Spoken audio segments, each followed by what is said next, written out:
We're live, I think.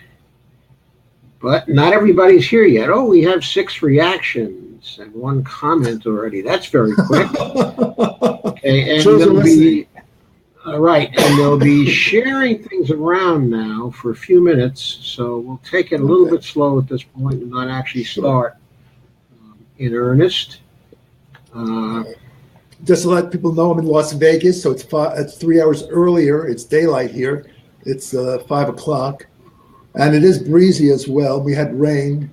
What we have now, or we had a few days ago, you're getting now, with the winds and so forth. We had 50-mile-an-hour winds and so forth. It goes across the country. Yes, I know. Yeah, they have it really bad up in Pennsylvania these days. Well, this is where we'll get into it. To me, there's a difference between weather and climate change.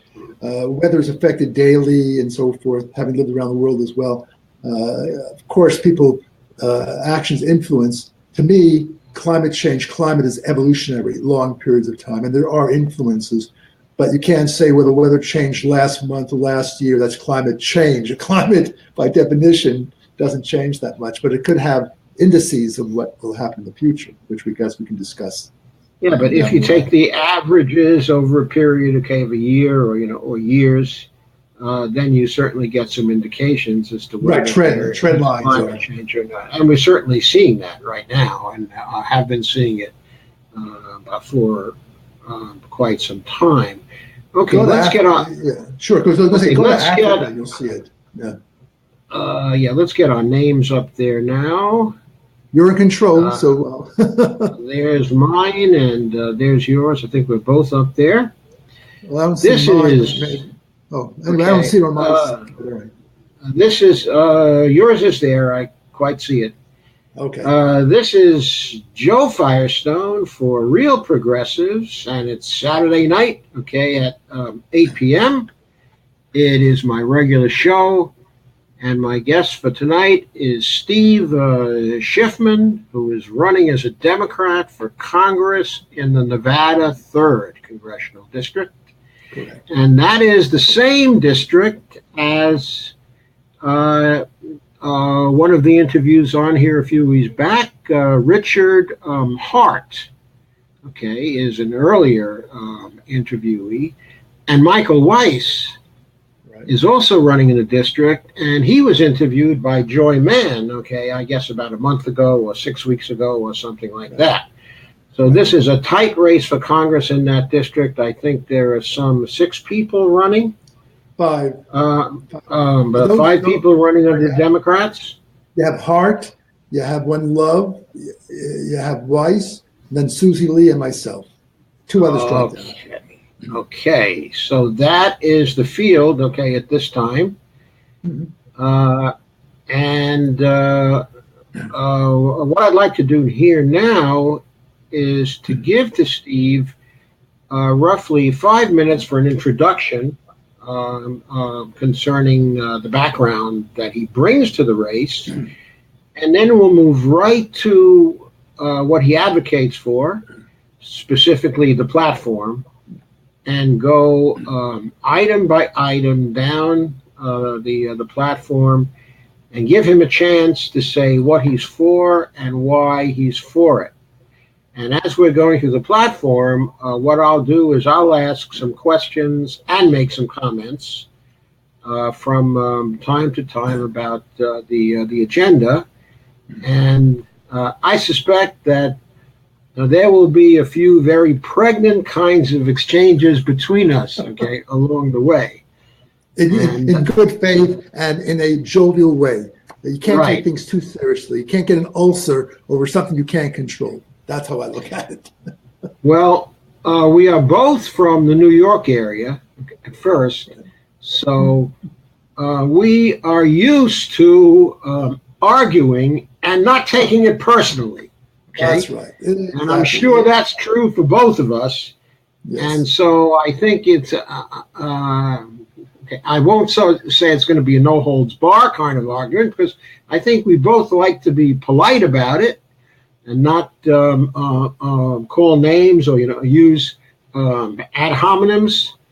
Or okay, vulgarities. or extensive Some kind of, people do. of labeling.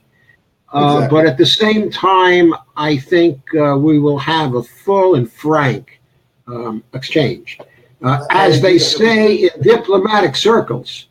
So I think I'm going to turn this over to Steve now, and he will give an introduction. That's right. You have the right to be wrong. No one's saying that, right? You have that right. Exactly. I'm a lawyer by profession. I wear three hats, which probably people dislike in the world today. I'm involved in politics. I'm involved as a journalist, being in media. I'm a lawyer. Those are, besides used car salesman, I think I hit the bottom three. On the serious side, my education includes an LLM from the London School of Economics, where my master's thesis was on the international debt crisis, in which I was looking at sovereign immunity and loans and things of that sort. That's when countries were taking out loans and they were being threatened of not foreclosure, but failing to pay them. And before I get to my own background and why I'm doing this, just as a side note, one of the motivating reasons why I went to this paper is under American law, and we saw this back with Cuba, that if a country owes us money and they default, we can send the U.S. Marine Corps into their country and confiscate their assets, including their treasury assets. That is under American law even today. We don't do it, but we did it in Cuba. Remember, in the 1920s and 1930s, we occupied it in other places in the Caribbean if they owed us money. So the whole question was full faith and credit in the United States, but we don't go for that overseas. You pay us or you go to jail by having our troops there. And so I was looking at that and what can be done about it. So aside from my LLM in London, I went to Touro College School of Law, which started in Manhattan. I went there for a variety of reasons. It was a Jewish auspices law school, but I also enjoyed international affairs. And I also do things such as intellectual property, rule of law, things of that sort. And my graduate non-law studies included attending the University of Denver Graduate School, doing international affairs. And before that, I went to and graduated from the University of Miami in Florida in Coral Gables. And my first 2 years in Indianapolis at Bell University. One of the motivating factors why I got involved, I always liked politics, was I see the trend, a disturbing trend of polarization, of not reaching out, the lack of consensus building. You're right, I'm wrong, or I'm right, you're wrong, no middle ground. I go back, and I'm sure you do too, to the days of the Watergate hearing, where people had Sam Ervin, a Democrat, right? The little country lawyer who happened to have a copy of the Constitution's back pocket, right? And you had Baker. Right, who constantly said, I'm just an old country lawyer. That's I'm right. going to ask this question as an old country lawyer. That's right. He was smart. And whenever he said that, you knew it was going to be boom.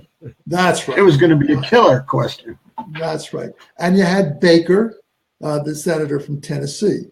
The point was they got together, they worked together. People like Dirksen, remember, from Illinois.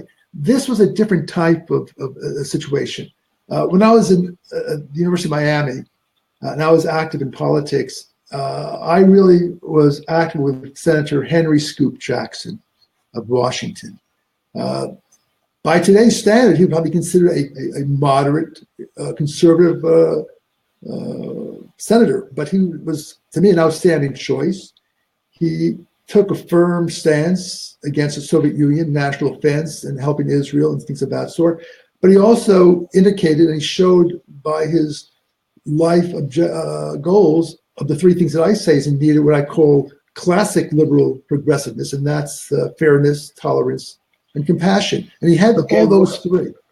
Okay, two things. What I would say about Scoop Jackson, was that he was a notorious hawk, actually, when it came to defense. But when it came to domestic policy, he was a Keynesian. And he was rather liberal on that side. He campaigned as a liberal, and he was elected as a liberal. And it was only later that he got to be perceived as more conservative. And the reason why was because he was such a hawk when it came to defense. That was not so surprising, though, because he was often referred to as the senator from Boeing. So, of course, it was there was no surprise. He was very dependent for his contributions, on Boeing, and they were at the time the major industrial force in Washington. My dad worked for Boeing, so I know that too. And he was worked for the government. So, but yet, Scoop Jackson, when Nixon won, I was told that he was offered two positions, Secretary of State and Defense. He turned them down. But my point being is that both sides of the aisle respected him as a statesman. And when you look at the reports they made of the Senate, they were scholarly, academic, sound quality reports. They weren't, just political rhetoric. I'm sure you would agree that in graduate school you would use quotations from some of those reports. Yes, I would agree. And also some of those people were professors who later got elected to the Senate. Right. Paul Douglas comes to mind, in particular, who was a very famous economist at the Chicago School in the 30s. Right. Okay, and then became a lion of the liberal establishment during the 1940s, 1950s, okay, and also 1960s, who was very progressive when it came to economic legislation. But certainly, who else who I supported in the same vein is Daniel Patrick Moynihan, Senator Moynihan in New York. You had D'Amato as well, but these were quality people. People complain that Moynihan senator for America and not for New York, because he was an intellect. He looked at issues, and unfortunately, the issues that he was concerned back then about prisons and so forth, same issues today. It goes around and around. A lot of these issues that have been talked about in the 60s, 70s, and 80s are here today. Right, true? But I don't want to get into an extended sort of discussion, of his career, because no, but these were the had a lot of, he was in many ways a transitional senator from the classical form of the FDR liberal to what we would call today a neoliberal. And so he was a very complex individual who played important roles in the Kennedy administration, and then later in the Nixon administration, and then still later as a senator who emphasized very much the fiscal responsibility kind of ideology, and also bipartisanship, while being expert at delivering very liberal kinds of rhetoric. And he was also among the first people who wanted to see a basic income. But also, again, he's motivated me. And then Paul Tsongas, who I actually voted in the primary when he was running for president as well on the Democratic side. You see a trend of what I'm doing, where it's moderation. You could be liberal here, but they're issue-oriented. They weren't dogmatists. That's the key. That's okay, but I do think that was a key for that time. But I also think that the background of politics now is very, very different, because the Democratic Party at that time was not a party bought by the corporations and bought by the rich folks. And today, that is a very serious problem. And it may contribute to the polarization you see also, because to my mind, the polarization between the Republicans and the Democrats is very much a matter of the rhetoric. It's very much a facade. In the case of the two parties, they both are representing their donors, and their donors have a lot in common when it comes to the economic interests, of both parties. So the partisanship we see today is in large part a false partisanship. And the bipartisanship also that we see is, well, when they're getting to a bipartisan compromise, you have to keep your hands on your pockets because they're about to pick them. So that's a problem today, whereas very often during the 1960s, when they came to a bipartisan agreement of some time, it was moving in the progressive direction in terms of the Overton window. It was not moving towards the right.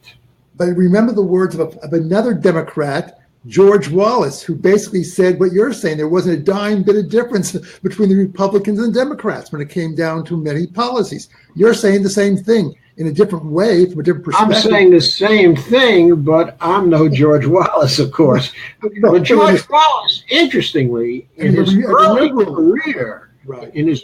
career, he was a populist. Right. He came out of the Southern tradition of populism that at first, was economically liberal, and then as they got into power, they would somehow shift over to racism. I think in order to stay in power. Like Lester Maddox of Georgia, he turned out to be a very liberal governor by Georgian standards, but he did the same trend. And sometimes you have to give them credit for paying the public rhetoric to get elected, but once they get in there, realism and moderation takes over. Rarely do you find extreme views. That's why even with Trump, there you say, I remember Jimmy Carter being asked his opinion during the primary, who would you vote for if you were Republican? People like Cruz or Trump? He said, I'll take Trump any day. Cruz, those are dangerous people. They're ideologues. They're persistent in what they want. Trump is more pragmatic. He will go with the wind. He'll sign whatever he can, and he'll work with people. And that's why, and I'll get into this a little later, people should be careful.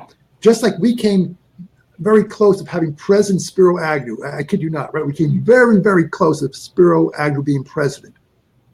If they got rid, right, and if we got rid of Trump, to me, Pence is 10 times worse and more dangerous because he's not considered a buffoon. He's considered very logical, and he probably can get things done to our detriment that Trump could never do. So you better be careful. Well, but I think that speaks to another point here. Okay, it may be that Trump, is not an ideologue, but also 2 points. First of all, Trump is a loose cannon, in many ways. He doesn't appear to be a systematic thinker, of any kind. But also, the party behind him, which tends to push him to the right, at least, or I see that anyway, continuously. Right. That party is a highly ideological party, at this time. Not at all like the Republican Party of the 40s, the 50s, and the 60s. Not the Rockefeller type. Not at all. That at all. If you look there are no Rockefeller types. So the Rockefeller types are all in the Democratic Party. Well, look at what's his name? The former black senator, Ed Brooks of Massachusetts. I remember Ed Brooke well. Republican, it wasn't a nasty word to be a Republican in Massachusetts, nonetheless. It's so labeled sometimes it's misleading, but it's the whole mentality of where we're going.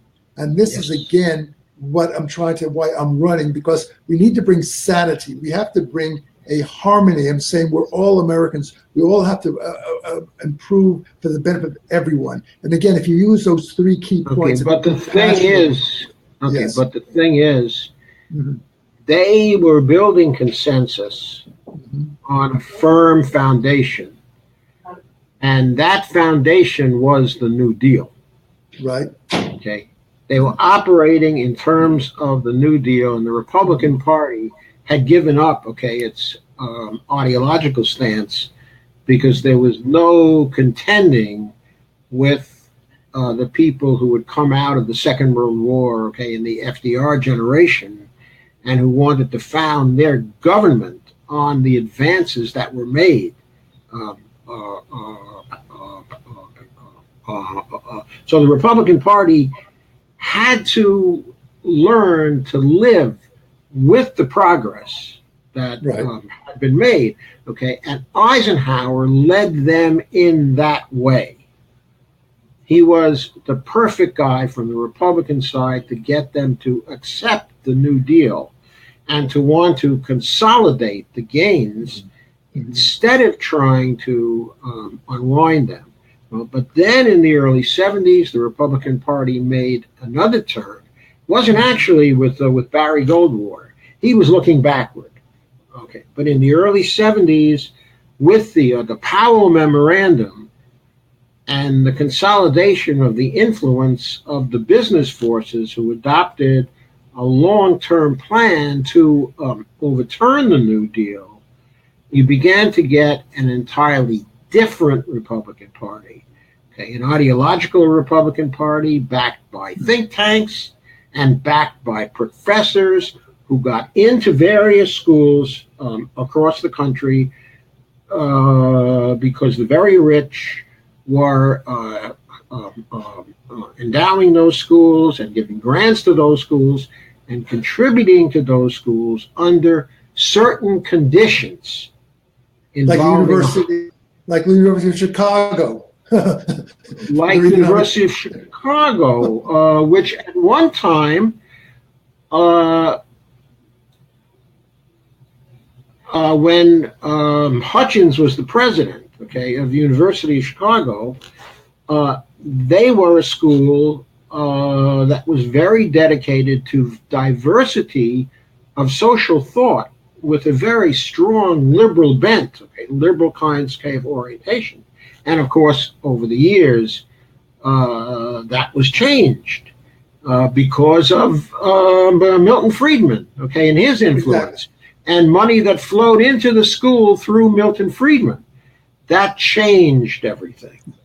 Okay, but again, he was not an extremist. He at least was a bit, and he justified. Well, that depends. But that depends on what you mean by an extremist. He was certainly a market fundamentalist. Okay. And he created the ideological basis of the kind of ideological Republican Party that we see today. He is, in a sense, the father of that whole trend. Okay, so yes, I think in a way he was an extremist. Okay, though he could compromise. He could compromise in certain situations. He would change his positions every once in a while because he would recognize sometimes that there were some errors in his thinking, and he would move a little here or there. But fundamentally, his child is really Paul Ryan. Paul Ryan was actually begatted by the intellectual marriage of Milton Friedman and Ayn Rand. And that's the monster that came out. Right. Okay, but anyway, we should...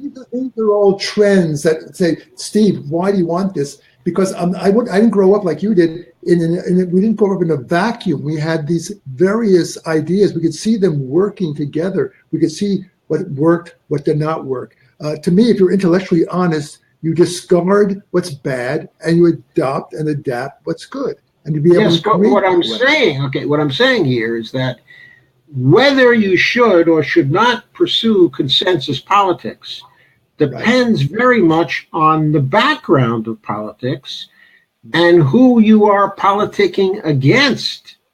Okay, if your opposition has no desire for consensus, but is looking at politics as a spectrum and is looking always to move the window of that spectrum over to the right. And when they make some progress to the right, then they want to go more right. Then if they make some progress, they want to go more right and more right and more right until the whole political spectrum is shifted. That's certainly what we've seen over 40 years or so. And so you wonder whether you can play consensus politics in that kind of situation. It seems to me, to a great extent, until recently, the Democrats have been playing consensus politics. And that's what's been driving all the negative developments we've seen over 40 years. It might have been the case that a little bit of ideology in the 70s, and 80s would have actually benefited the situation, but from the viewpoint of the left. But in a sense, the Cold War killed the possibilities of ideology on the left side, simply because one tended to get associated then with the communists. Right. Okay, and so you could hardly be entirely ideological from the left side for many, many years. So only recently has the freedom opened up, okay, to move to the left. And then the question is whether we don't need a period of ideological politics for some time to redress the balance. Well, I notice what you're saying. It's like a spectrum. You want to go to the left and right, and then you get in the middle. But my concern, and this goes back to at least District 3 here, we are what I call a non-gerrymandered district, being that there's about 40% Democrats, 39% Republican. The rest, 22%, are either non-affiliated or third party or very, very conservative. In the last election in 2016, Jackie Rosen, the Democrat, received 47% of the vote. She won because the majority percent, instead of just voting for one person, one Republican, they voted upon three. My concern, whether it's the left or the right, is that if you get elected, you have a duty, an obligation to help all, not just the 47 who voted, but also the 53% who feel marginalized, who feel that you're ignoring them. And if you want to get consensus, even with ideology, you have to do at least what you may disagree with Ronald Reagan. He had principle. You may have disagreed with him, but he had principle. You knew where he stood. You didn't change his mind. He wasn't a populist saying, today I'll do this, tomorrow I'll do that. You stood for something you can count on. A man's word was his bond, so to speak. And my concern is that you can say, I believe in these goals, I believe in this approach, but you don't ignore the majority and their understanding of what they're reaching out, what they're yearning for, what their pain is. That's what I'm trying to say. Well, what you have to do, I think, if you're a representative, okay, in Congress, is represent your people in your district and what they want. That's and right. You have to moderate that, of course, with concerns for what the country as a whole wants, because in some sense, okay, you're representing the country as a whole also. Okay, but there's a fairly clear consensus, okay, among academics at this point, that people who come to Congress do not represent the people, okay, of their district, and they do not actually represent the public purpose in the country at large, but they represent and are responsive to only the interests of their donors. And there are very, very good academic studies that have been showing this now for years. And that's what has to change. Somehow, I agree 100% in that. I mean, you can see it already without getting into the Democratic, Central Coordinating Committee, the Congressional Committee, what they're doing, pre-anointing people. I've heard people complain about that. It's valid. That's exactly right. Whether you want to call it big money from government, big money from politics, big money from unions, big money from corporations, money and influence still tries to dictate. It's not a coincidence that you find multimillionaires who are able to, quote, self-finance, getting the approval of both Democrats and Republicans. And this is worrisome. Now, the question you have to ask yourself is, if people believe that their wishes and their concerns are being ignored, why do they constantly vote year after year, term after year, term for them? Look, it's because neither party is offering them a choice that will represent them. So what they do is they keep on essentially vacillating from one party to another in the swing districts. Right. And the districts that are not swing districts are very often not swing districts because they've been gerrymandered. That's right. But and so people don't have a choice at all in those districts. You're right. But and again, then maybe donors have free reign. But and this is where my intellectual side differs from my heart. Okay. When they started redistricting every 10 years, especially in the 60s and the 70s, you try to empower minorities or interests that were typically ignored. You would have a black district, a Hispanic district, a Jewish district, an Irish district, whatever. It goes on and on and on.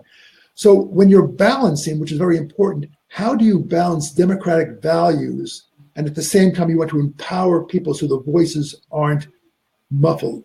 Or stifled? What do you do? How do you develop a district that is democratic, but yet is not influenced one way or the other? Any suggestions? I mean, it's very difficult for me to answer that. I don't know what to do. Okay, I don't think that I want to change the purpose, okay, of this particular program here to discuss that. I think that's a great question. I think it's a very important question, and it may become extremely relevant soon, okay, because depending on decisions of the Supreme Court and other changes that we might see, depending on what happens in the elections for Congress, the kinds of gerrymandering we see now may not be possible to do in the future. And then the issue will come up, how do we construct these districts across the country so that they're fair to all, truly fair and truly competitive? And then the question you just raised is going to be vital. Okay. But I bring it up. Yeah, but I bring it up because District 3 is facing that right now. When you have 40%, 40%, and 20%, you're representing everybody. You just can't be a Democrat representing the democratic values. You just can't be a conservative saying these are the people's wishes. When you have a combined 40, 40, and 20, you have to be pro-person, pro-people. You have to be able to reach out and try to get a common denominator that everybody feel that they're benefiting. And that's what you're saying is that you have to run on a populist agenda. But how do you know what a populist agenda is? Now, we have a group, okay, that's affiliated with us. It's called the Contract for American Renewal. And this effort or movement is being run by a group called Revolt Against Plutocracy, RAP. And what RAP is attempting to do is, and what it has done, is to assemble an agenda, all the elements of which have very strong support in polling, okay, among the population. In other words, all the things they're polling on have roughly 60% support from the population. And then what they're attempting to do is sign Congress people up to this agenda, the promise to vote for this agenda when it comes up in the Congress. And they've got something like, I think, 25, 26 people, candidates for Congress, who are signed up for the agenda at this point.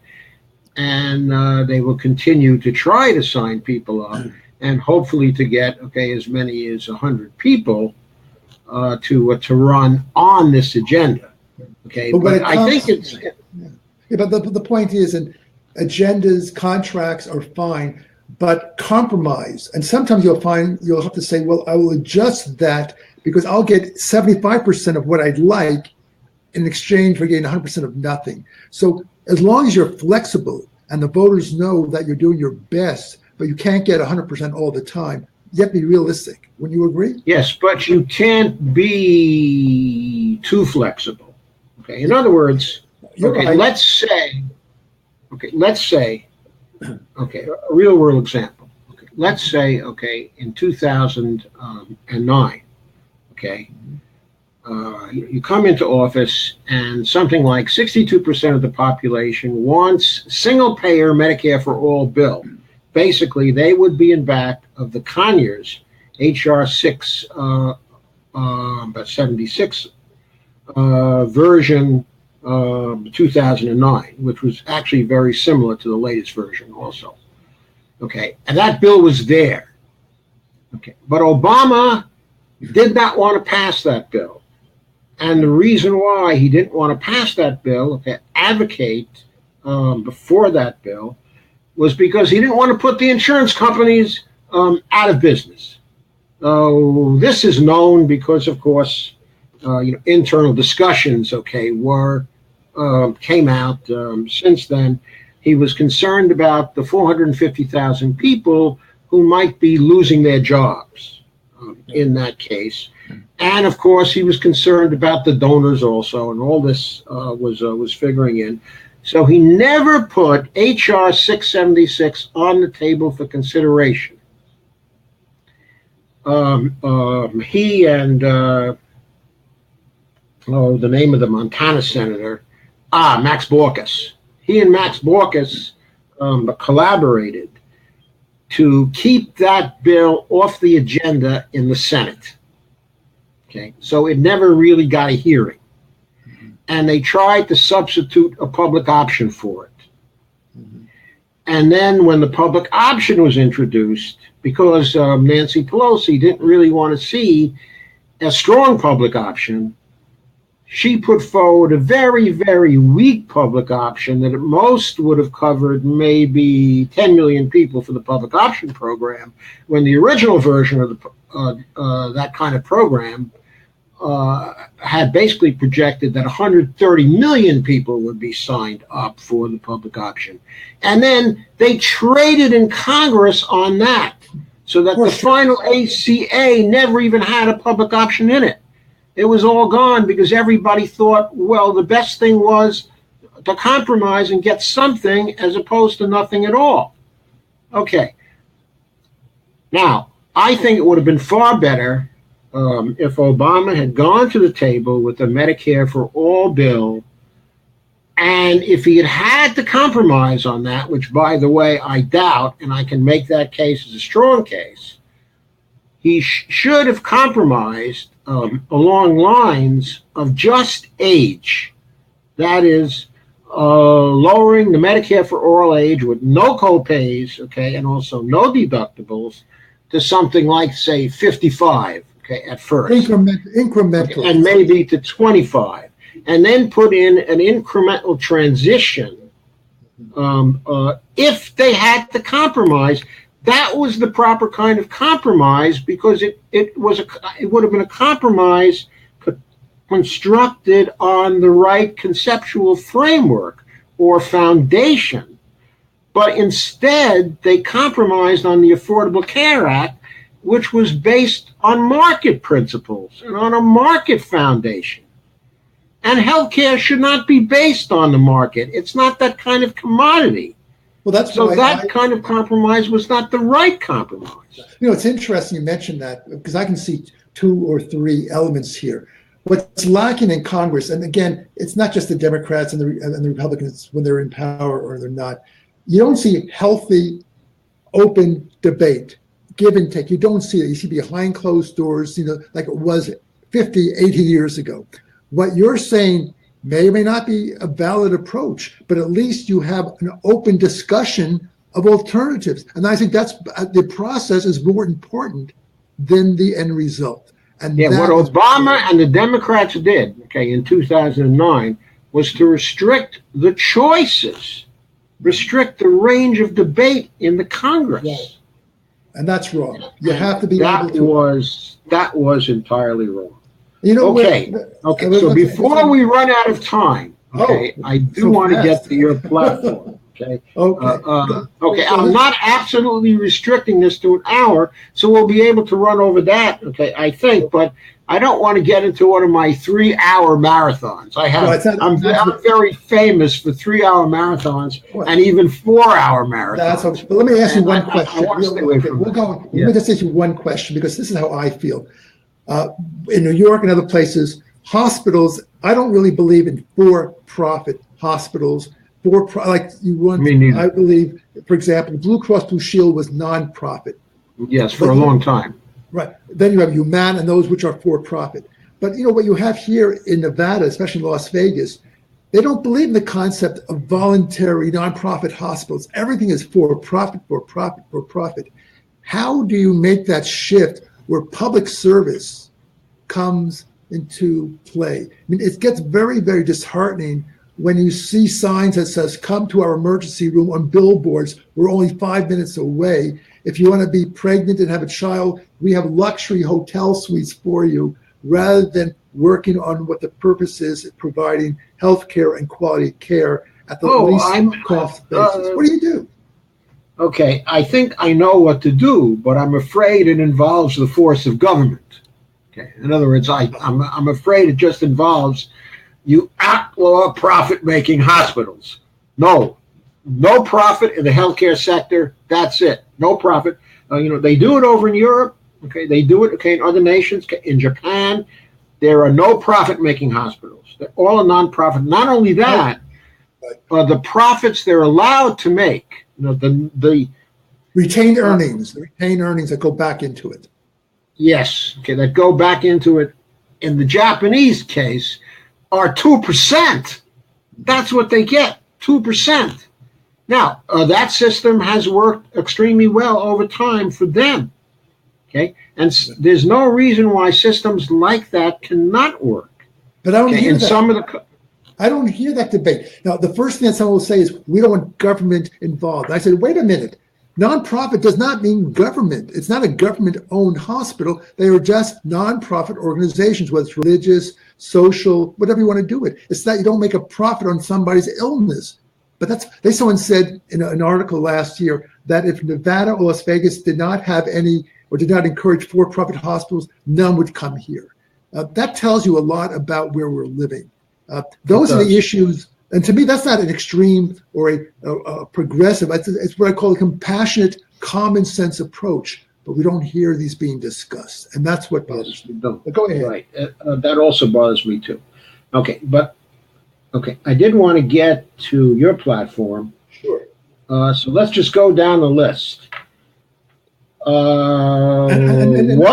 And just remember, and I was being a little facetious, most people who get elected on platforms, they forget their planks once they're in office. I'll tell you the truth. You know that. I know that. But we try to give a motivating factor. And these are principles, whether we're going Yes, but one thing our group is involved in or concerned with, okay, is that we are trying to create a political system where people run on their platforms and then truly fight to enact what they've committed to on the platforms, and where if they don't truly fight, but they sell out, they get thrown out after 2 years or after 4 years, okay, or after 6 years, okay. It's called accountability. Depending on the term. Yeah, it's called accountability. That's what we're looking for. We're looking for accountability and no joke about accountability. Right.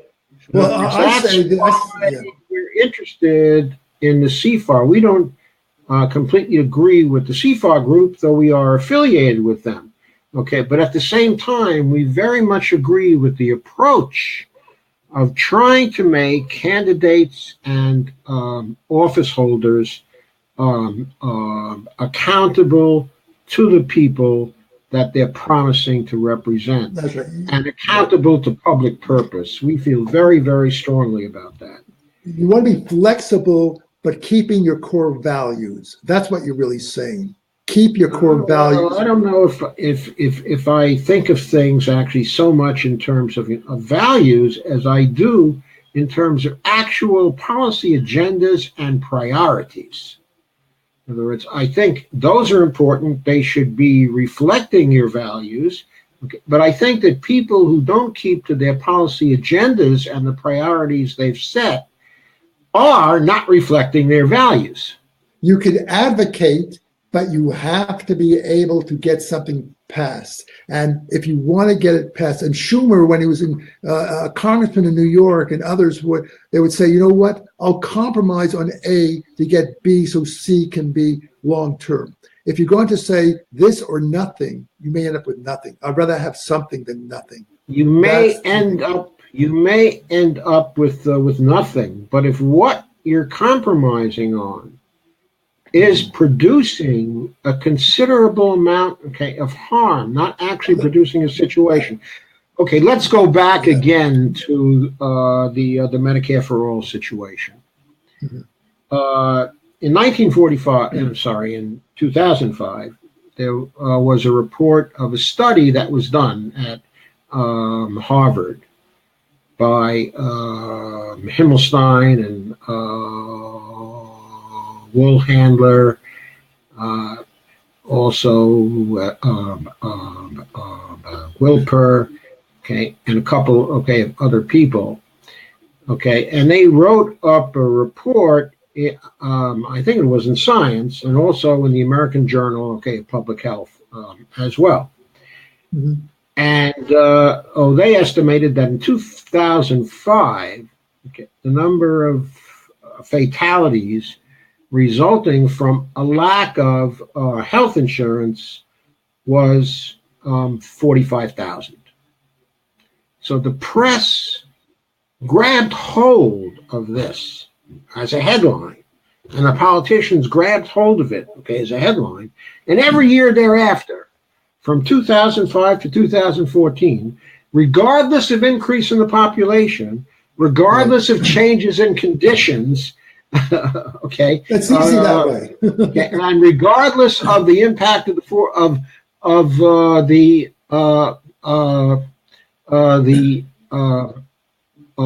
ACA, they still were quoting this 45,000 a year, okay, which was no longer correct. In fact, the 45,000 a year itself was a mistake, because that was based on people from 18 to 64. It turns out that when you consider the children who didn't have insurance and the over 65 people who, for one reason or another, were not in the Medicare program and didn't have insurance, it turns out that there were 53,000 fatalities in 2005. Okay, and it turns out that when you actually track fatalities through the passage of the Affordable Care Act, and you see the impact of the Affordable Care Act on the fatalities, that by 2009, the fatalities were like 62,000 a year. And that did not begin to change until 2013 and 2014. There was no impact of the Affordable Care Act. Then there's some impact again in 2014 and 2015, and then it flattens out. There's no further change. And there is still today, 33,000 fatalities per year that occur due to lack of insurance. Hardly a dent was made in the fatalities by passing the Affordable Care Act, a Herculean effort that resulted in defeats for the Democratic Party in Congress in 2012, 2014, 2016, and 2010, of course, and creating all kinds of political consequences because they constructed that very terrible compromise. Now, what would have happened if they had stood ideologically firmly on a Medicare for All program and they had been really tough about it? Like, for example, if Obama had come into office and in the weeks before he came into office, he had said to Harry Reid, okay, look, Harry, I need to do the things that I need to do here now. This country is collapsing. We have extreme increases, get unemployment, okay, from month to month. It's running into hundreds of thousands of people, okay, from month to month. The whole country is in crisis. 53,000 people are dying each year due to the health insurance type of situation. We need changes like we had under the New Deal, okay, under FDR. I cannot have the filibuster in the Senate anymore. I can't have it. On the first day of the session, January 3rd of 2009, you have to get rid of the filibuster by majority vote when the Senate is organized at that time. Will you do that for me? Mm-hmm. Now, I argue that Harry Reid would have said yes, and he certainly would have said yes if Obama had hinted that if he didn't say yes, then he might as well retire in 2010 because Obama was going to come into Nevada and campaign against him in 2010. I'm certain Reid would have said, okay, we're getting rid of the filibuster, so we only have to pass things by a majority of vote. At that point in time, if Obama goes for Medicare for all, at that point, yes, he's got 8 of the blue dogs who would defect. Sure, he can afford to have 8 of the blue dogs defect. He still passes Medicare for all with a 51-50 vote. Okay, but at that point, he could have passed it in March of 2009. He would have saved hundreds of thousands of lives. Instead, he chose the other route. And by the way, those 450,000 jobs, okay, that he was afraid of losing, there was a study by the California Nurses Association in 2008 that was reported on at the same time he was considering the healthcare bills that showed that there would have been a net gain of 2.5 million jobs had he passed H.R. 676. So even there, with the 450,000 jobs lost, he was wrong.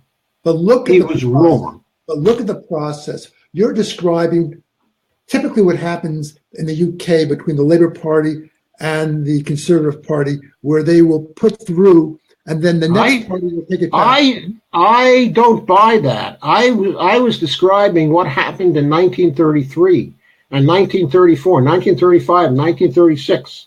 We were in the Depression. Yeah, and we were in a crisis in January of 2009. And instead of Obama meeting to handle the crisis, he did only what was necessary to stop the crash coming. And in the process, he greatly increased inequality in this country. But to be fair, he accelerated the trend to inequality. I mean, how can I be fair? He had the chance to get rid of the filibuster. Okay, no, I'm going to say two things. I mean, I think I am being fair. I don't think people talk about that. No, I didn't say be fair. Be fair to Obama. Obama's background was as an organizer, consensus, trying to build compromise, get things done, move it partly, if you can't, your whole way. But what you're describing was dangerous, and we saw this with the attempts to turn Obamacare away. When you only involve 51% and you don't have a supermajority, you are not going to have long establishing consensus. People who vote with 60 or 70% shows it's in the public interest and everybody agrees. When you're getting to 50 or 51%, you're putting yourself in a situation where the opposition will do the same thing to you, to your detriment. So you want to be able to have consensus. That's the key. It depends on the outcome. It depends on the outcome.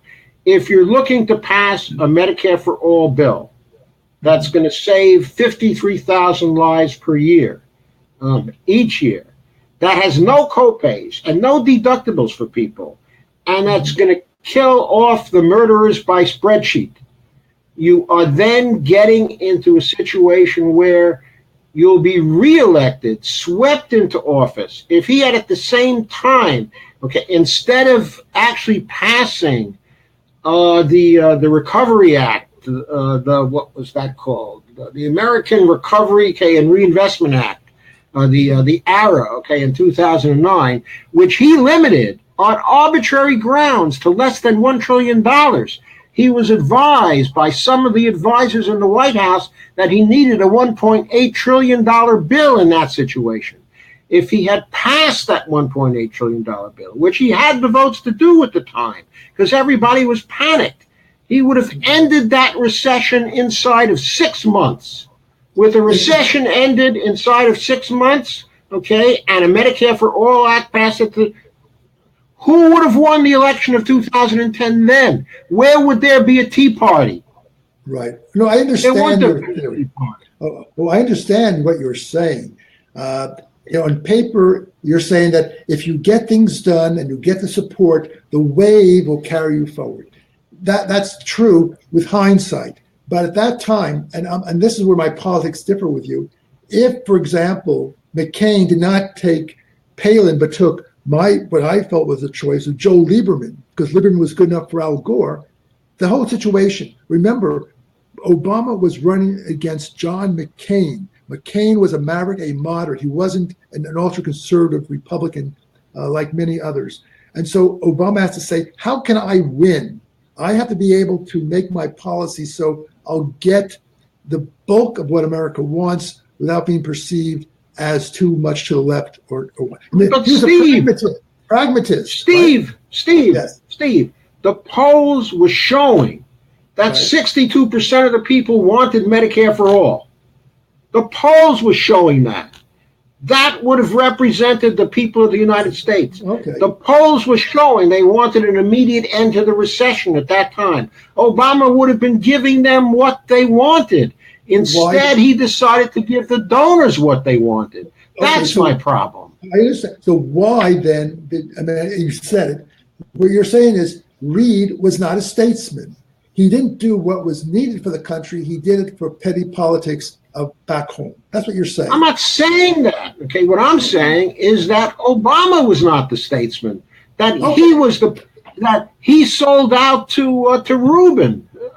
There's evidence that he sold out to Bob Rubin in 2006, 2007. That he went to the Hamilton Project and he planned the whole thing with them at that time. Well, he was a neoliberal from the get-go. He spoke in a complimentary way about the Reagan administration from the get-go. He was not a New Dealer. Right. No, I understand. In no way was he representative, of FDR or the tradition of the Democratic Party. And he wasn't representing the masses of the Democratic Party either. He did not do what he was supposed to do. And his overall campaign was such that he raised the hopes of people that this would be a return to the Democratic Party, of old. And he didn't deliver on that. Well, he delivered in the sense that he got reelected. That's what counts, right? No, that's not what counts. I mean, that's what counts from the standpoint, of electoral politics. Politics, but not from the standpoint of public purpose. Right. I mean, public purpose is completely different. What the United States needed was completely different. Why do we have Trump now? Because the Democrats put him in, because it was the Democratic votes who put him in. Republicans couldn't do it by themselves. It's people who wanted Bernie Sanders, said, the hell, you betrayed me, and they cut their nose to spite their face, and they got Trump. Why did Democratic votes go to Trump? I mean, first of all, it's not all about the Republicans and the Democrats, because together the Republicans and Democrats, are only 50 to 55% of the country now. I mean, the rest of the country is independents. Correct. So what do the independents want? I know they don't all want the same thing, but the point is both parties have continuously lost adherence because the parties have not been representing their traditional bases. I mean, not even the Republican Party. In the old Republican Party, there was a strong base, of representation for small businesses. Right. But in this Republican Party, there are only the big donors that count. That's the right. small people are getting screwed all the time. From both sides.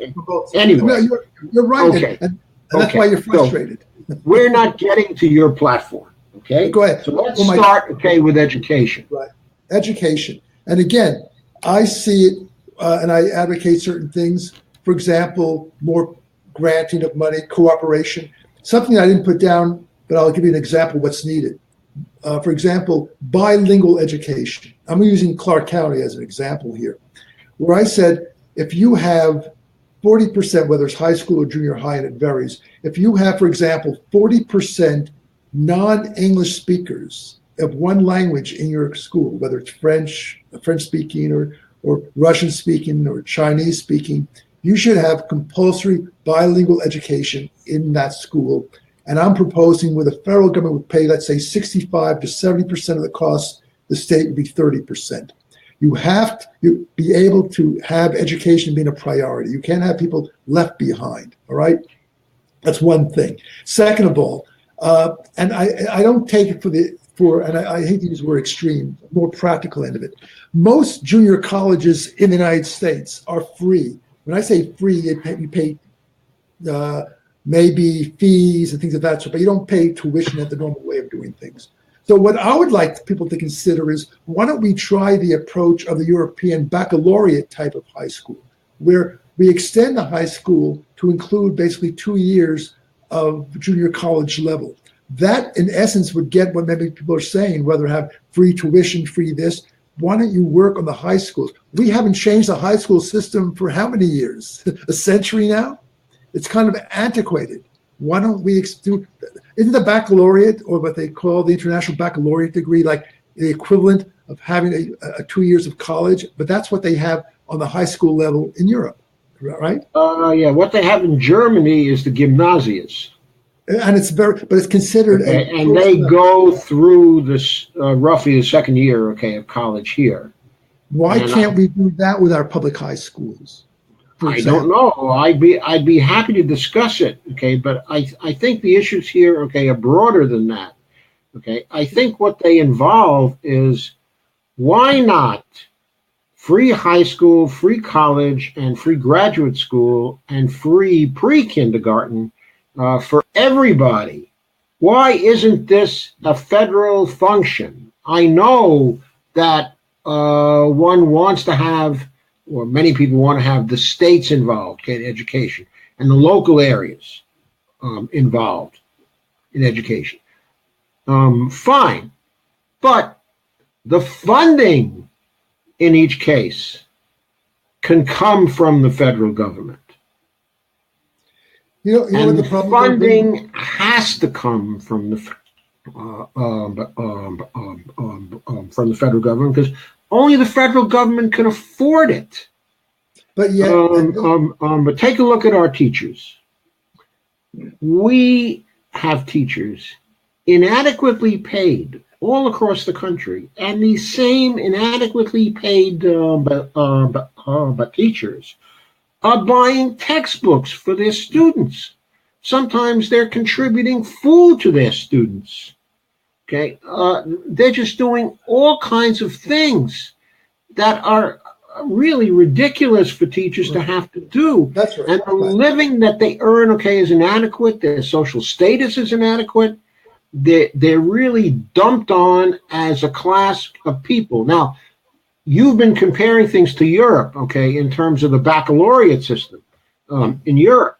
But you can also compare the European system in terms of the way they treat their teachers. The teachers in Finland get paid the equivalent of $130,000 to $140,000 a year. And Finland has one of the most highly ranked education systems in the world. First, second, or third all the time. And a great university system because of what they choose to prioritize. Those teachers get paid nearly the same thing as what doctors and engineers get paid. So why don't we have that in this country? It's because of the social choices we're making. But let me ask you this, and this is where the politics come into play. You have to look at history. You have the Senate, which represents states, and obviously the House of Representatives represents districts and the population. Apportionment is important in terms of having balance of representation. It is. I can easily imagine seeing where a few, and this is like the Electoral College, where a few highly populated areas get all the money, and the rural areas will say, wait a minute, you're giving all the money to build up education in New York, New Jersey, Indiana, Illinois, Florida. But what about us in the middle part? Or what about us in Wyoming, in Montana, and Idaho? You're depriving us of an equal opportunity. It's unfair. And so when you're dealing with spreading the money out for that, how will you make sure that it's a per person basis, but even if it's done on a per capita basis, New York by its size will get maybe 20% of the funding. And states like Montana will say, wait a minute, we don't want our money to go. Remember they said drop dead New York years ago? Well, here's the point. Or even Crew says New York values. There's still that bias. Here's the point. Yeah. Okay, here's the point. Okay. It's not their money. The money, in fact, is created by the federal government. All the money the federal government spends is created by the Federal Reserve through marking up the Treasury spending account. That's the way it happens. The Congress appropriates the money, and then there are various behind-the-scenes tricks that are used to get the Fed to fill up the Treasury spending account. So the point is, it isn't their tax money that's being used. Their tax money isn't paying for a goddamn thing. The tax money never hits their spending account. Never hits the Treasury spending account. It gets destroyed by the Fed before it hits the Treasury spending account. Okay, now I know this is not all completely visible to the public, but it can easily be made completely visible to the public. Just by the addition of a short paragraph to every appropriations and CR bill, it can be made completely visible to the public that this happens. And by the way, that short clause would also contain provisions for repayment of the debt as the debt falls due by fiat, so that the problem of the debt would no longer be hanging over everybody's heads. They wouldn't be able to talk about the debt. It would be possible to show in 6 months that the debt problem was solved, even though it wouldn't be paid off in 6 months. It has to be paid off over 30 years because it can only be paid off as it falls due. If you pay it off any faster than that, there are going to be inflationary consequences. Right. But the point is, what the clause guarantees is that the money would always be placed in the Treasury spending account at the beginning of any appropriations period to repay the debt that was due during that spending period. And you think there's public support? I'm thinking back. They couldn't. There doesn't have to be public support for that. All there have to be is Congress people who are willing to do that. Because if the Congress people are willing to do that, and the public sees in 6 months that federal debt has gone down by $4 trillion, which it will see, because a lot of that debt is short-term debt, and it would be quickly paid down. If they see that happening to the national debt in $4 trillion, everybody is going to be in favor of it. But look what they did in Washington. They tried to pass an amendment to prevent deficits, right? A balanced budget amendment. They couldn't get it through. But do you really think there's the political will of getting this type of action done by the various legislatures who believe in balanced budget? Okay. Well, that is our problem. As a progressive movement, what we are dedicated to do is to creating enough Congress people who understand that they will constitute a bloc in the Congress, and they will commit to passing this particular language so that if and when we get 50 such congressmen in or 60 such Congress people in, and the appropriate number of senators too, maybe 10 senators, that they can serve as the balance wheel in the Congress, and in the Senate, so that when crises come, they can insist on insertion of this short clause into all appropriations bills, and into CR bills. And then Congress would have to do it. If they've got a debt ceiling crisis and they have to settle, the debt ceiling crisis, and people say, we're shutting down the government unless we get this paragraph into your appropriations or CR bills. We're not compromising on this. This is a do or die thing. It's a fiscal responsibility or bust thing. We want overt congressional financing of all federal spending. That's what's in the Constitution. That's the way it's supposed to be. It slipped when we went on to the gold standard. It slipped even further when we went to the Federal Reserve. We need overt congressional financing. So what we need. No, go ahead. Sorry. Okay. The way this clause provides the funds is it just orders the Federal Reserve to mark up the Treasury account for the necessary funds. But the Federal Reserve has to comply. Isn't that printing money, unlimited money? No. Wait. Okay, let's get that settled, from the get-go. Okay. Okay. We print very little money now.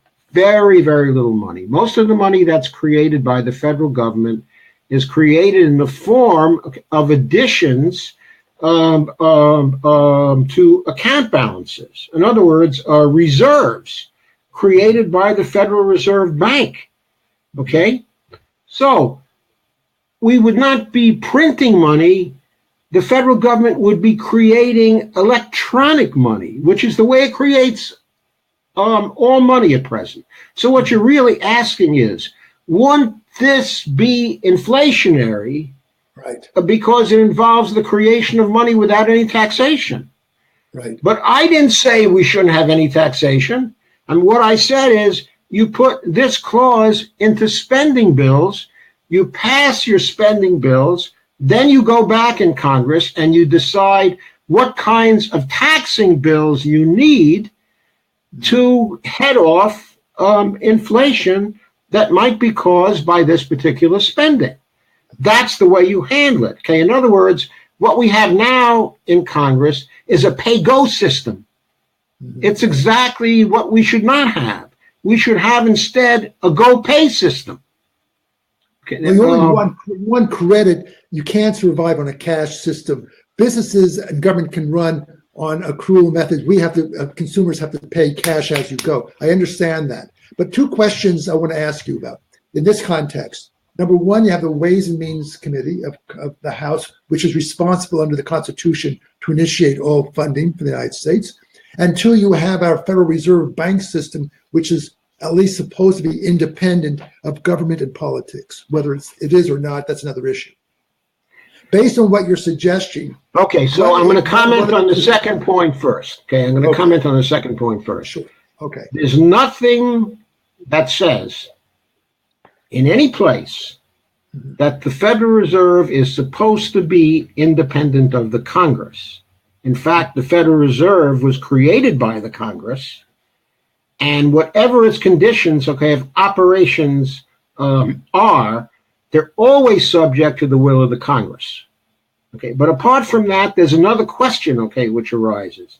And that question is whether the Congress itself exceeded its authority in creating the Federal Reserve. Okay, because I put to you the following. The Federal Reserve is clearly an executive agency. It's involved in all kinds of operations affecting the general society. That is an executive type of function. Now, who is supposed to be the head of the executive branch, under which all executive agencies are supposed to be subordinate?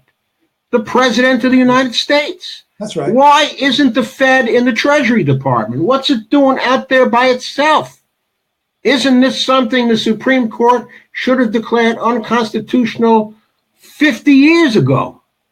So at one point in the 1970s, Henry Royce, you may remember him, he was a representative from Wisconsin, Henry S. Royce, and Phil Hart, okay, of Michigan, very famous senator from Michigan, went to the Supreme Court and sued to try to raise the constitutionality of the Federal Reserve. And the Supreme Court ruled that Hart and Royce did not have standing, that what was necessary for both houses of Congress to come as a body and to sue.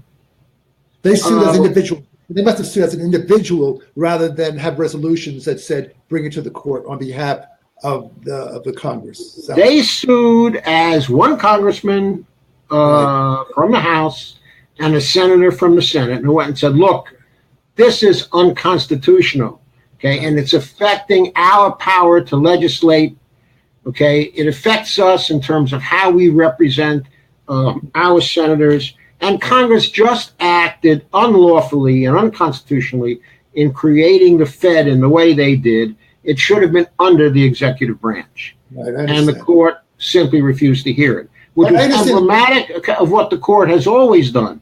Any possible question of the constitutionality of the Federal Reserve was avoided by the court because the position was taken that this was a dispute between Congress and the executive branch. Right, they and defer that it to them. Yeah. right, and they didn't really want to handle it. Okay, so the point is, we've had more than 100 years of influence from the Federal Reserve, based on the idea, okay, of independence, which is itself 100 years old, was based on the idea that the Federal Reserve could run in a nonpartisan way. Mm-hmm. Well, how come the Federal Reserve has been engaging in systematic wage suppression since the 1970s? They control the, well, that's, we know that they're not supposed to control it, but they do through money supply and so forth. They see the role as tinkering with the economy. That's how they Well, see what it, right? happens is whenever wages begin to go up, the Federal Reserve considers that as a signal, okay, of inflation. And That's right. so they immediately camp down on it, which is maybe one of the major reasons why wages have been stagnant since the 1970s. Well, do you Real think wages. when President Carter had 22% inflation, do you think that was a changing point in fiscal policy then? It was a changing point, certainly in the monetary policy then, okay, because that inflation, he didn't, by the way, have 22% inflation. I think what you're thinking of there Interest is rates, I believe. Interest rates were driven up by the Federal Reserve in a vain attempt to control the money supply in the country.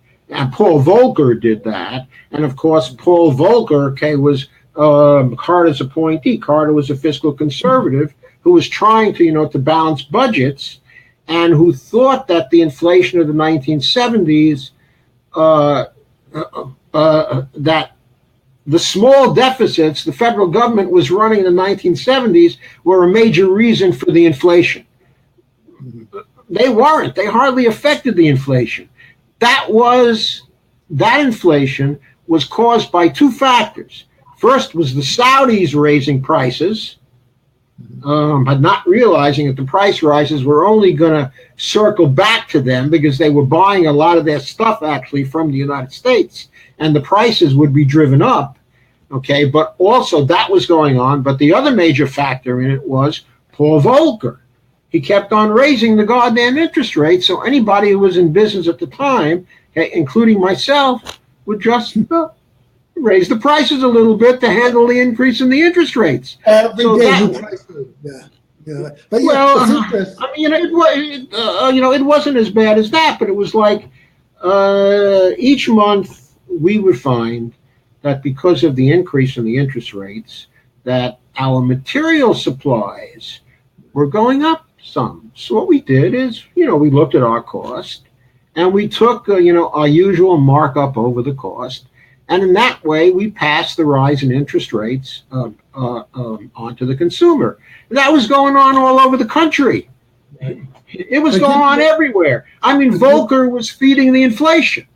But given what you've said about how you want it and how perhaps Congress today should do things, how do you play that into what Clinton did when he said, it's the economy, we have to have a balanced budget, we have to control spending, and everybody considers, until recently because of the women issue, that, I hate to use this word, but many Democrats consider Clinton the messiah of the Democratic Party. And yet he seems to have gone the opposite direction that you're advocating. Am I right? You are right, but there's something wrong with the analysis. Okay, the way to look at what Clinton did is, there is a basic equation in the macroeconomics area.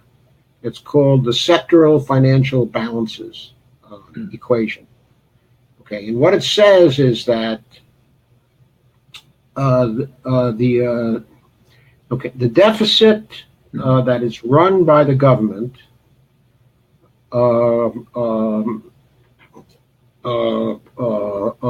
plus the foreign trade surplus or deficit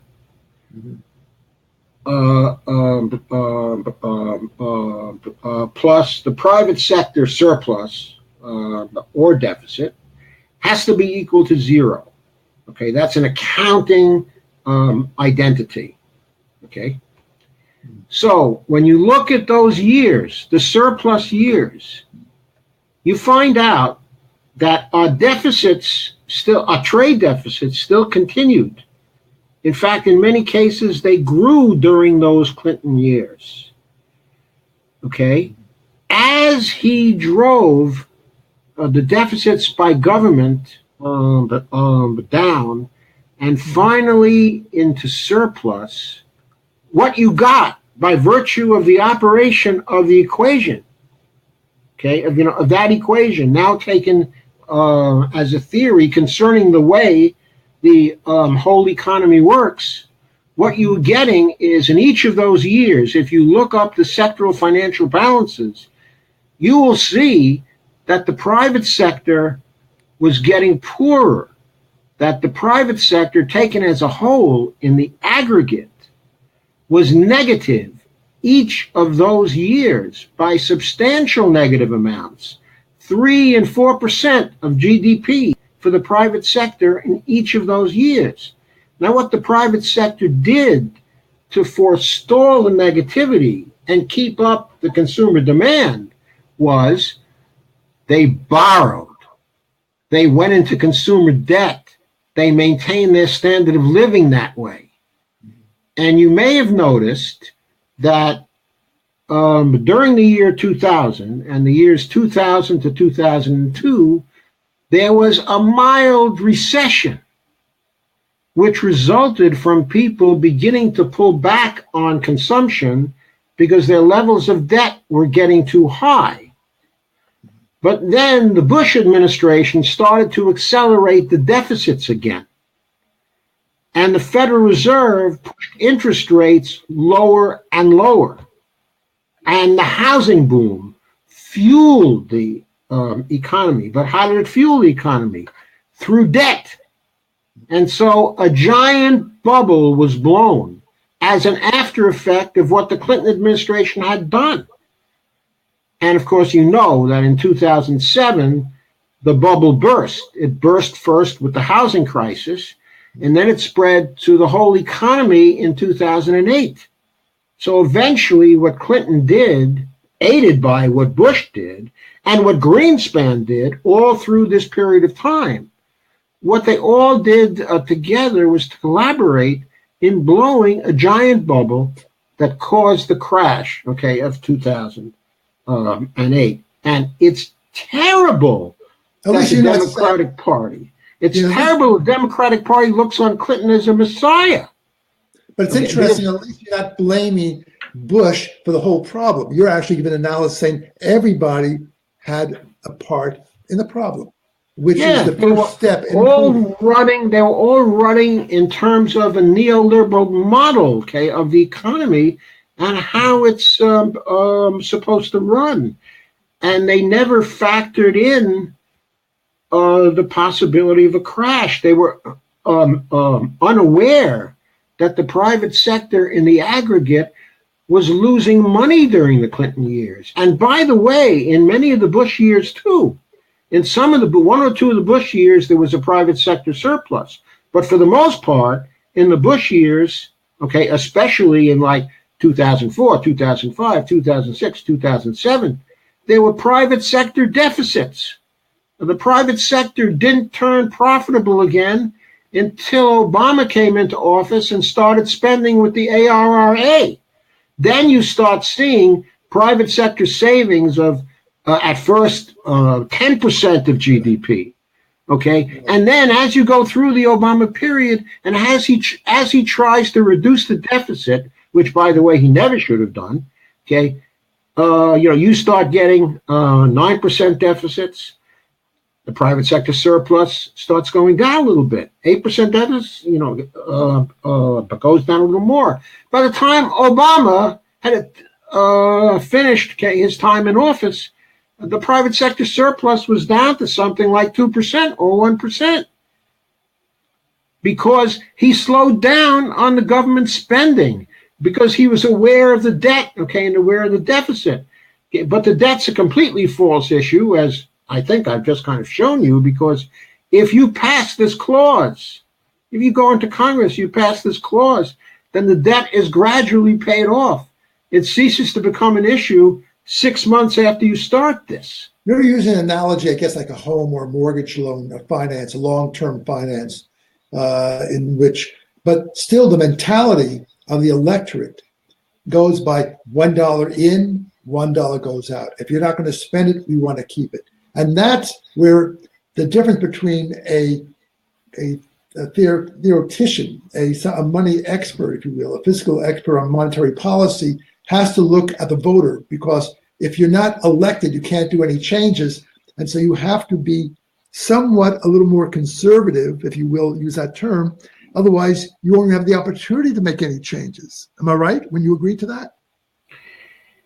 Well, what I would agree to is that the monetary reality at the federal level is very different from the monetary reality at the state level, local level, and the household level. And the reason why is because at all of those levels, the entities, including people, are users of the currency. They're not the issuers of the money, okay, the issuers of the reserve. The federal government is radically different in that way. Well, I understand it has the power to create the reserves. But you're so the point is, you're trying to shift a major, or I don't use the word radical perspective, but you're trying to change. I'm not trying to change the perspective of the public so much in terms of how money happens. Okay, but all I'm trying to do from the standpoint of the public is, once this gets into Congress and once it starts to work, within a very short time, it will be visible to the public that once what the Constitution says about the Congress creating the money is correct, and that there's no debt problem because the debt is getting paid off very, very fast. So it's not something they have to worry about. They will know that it's not their debt, it's the government's debt, and the government can take care of it with this little clause. They will see that, and they will know that, and columnists will tell them that, and they will quickly learn that. Now, that's not going to change their perception of how money works in their families, nor should it change the perception, because money works differently in their families because they're not the issuer of the currency. But they will come to, when they learn these realities about how the federal government operates, they will also learn that the federal government is different from their household. And they will know that they can expect the federal government to fulfill its responsibilities to them and to the public purpose, and that money is no object in fulfilling those responsibilities. The only thing that has to be worried about is the consequences of the spending. So you don't spend on bad things. You don't spend in such a way that you get inflationary consequences. And you don't spend in such a way that inequality, is increased, because inequality is a threat to democracy. And we can see it now on democracy. But that caveat is so many ifs that I'm not sure whether Congress is that self-disciplined. Otherwise, there wouldn't be that many problems today. You are very optimistic in what Congress should do, not what they will do. And I'm not sure history is on your side for that. I don't trust them. You don't trust them now. Why do you trust them to follow what's supposed to be right in terms of monetary policy and making the right spending decisions? You're putting a lot of trust when there's not enough credibility for such trust, I think, at this time. Maybe I'm wrong. What do you think? Okay, what I think is this. If you look at the history of the United States, you can see different Congresses act very differently over the whole period of the United States. There are periods when the people of the United States have a lot greater influence over the actions of Congress, than at other periods. And what I'm basically saying here is, I think we can have an influence on the political system. We can change the way Congress people think, first by voting the right people into Congress. Second, by holding them accountable, that we can have an influence on the Congress. We can get legislation that's better.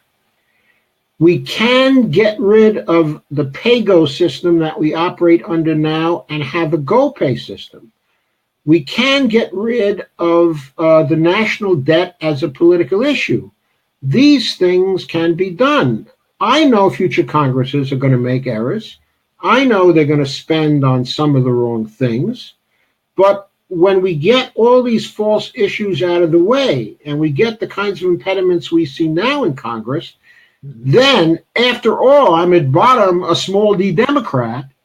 So I believe that the people can move the system and they can create a good outcome, as they did in the 1930s and largely in the 1940s and largely in the 1950s and 1960s too.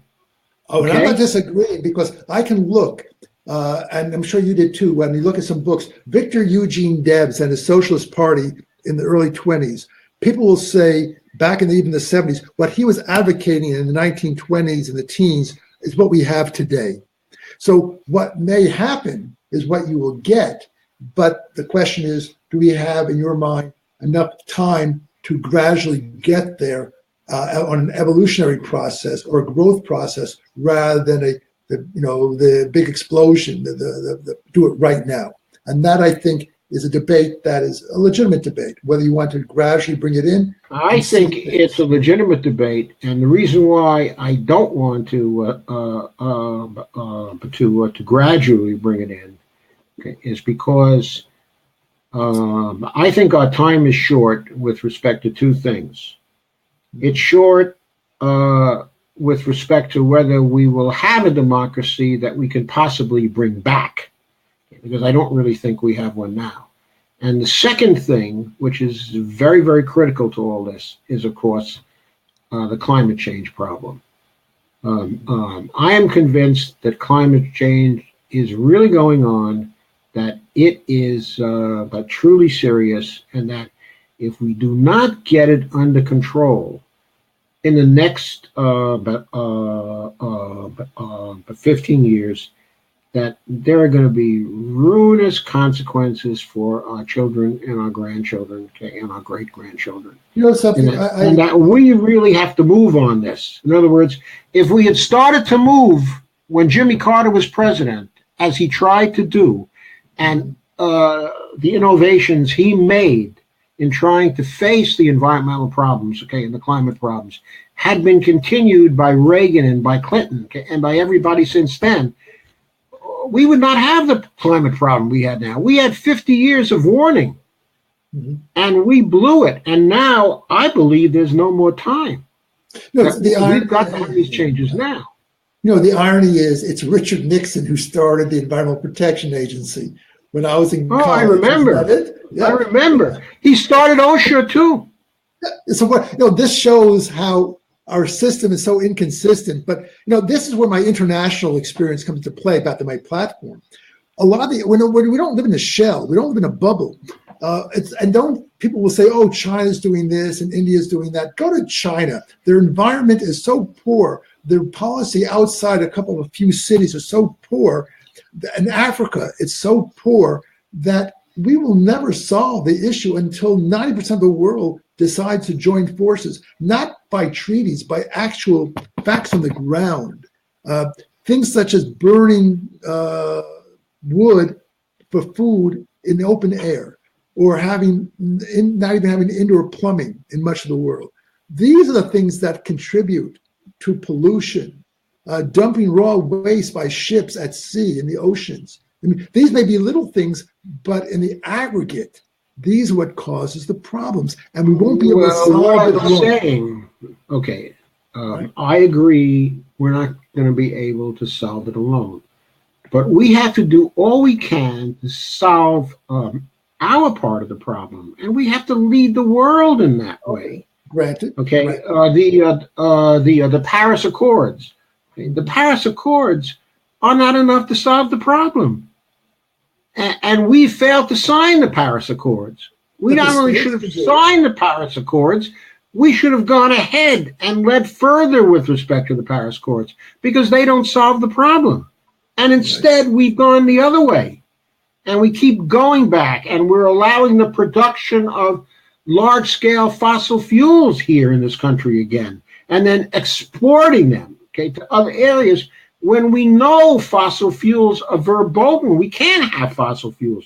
We have to have a Manhattan Project to get solar and wind and other renewables online as quickly as we can. And when we're finished with it here, then we've got to go to wherever else it needs to be done in order to do it in those areas, because human survival is at stake in that, and maybe even more than human survival. And I agree. And we're not acting. What did JFK do successfully to have that same spirit in getting the man on the moon as you want with a new technology? What did he unplug? What did he tap upon in the American spirit in the 1960s that got us to the moon that we can't use the same energy to accomplish what you're advocating right now? What are we lacking? What can a congressman do to motivate the public to do so? Okay, well, I wouldn't use that example. What I would use is the World War II example. The Marshall Plan? The reason why, no, not the Marshall Plan, the actual World War II example. The mobilization of the whole economy to win that particular war. The war for survival in the face of climate change is just as serious a threat, okay, as that. But it's a threat that's going to require a longer-term effort.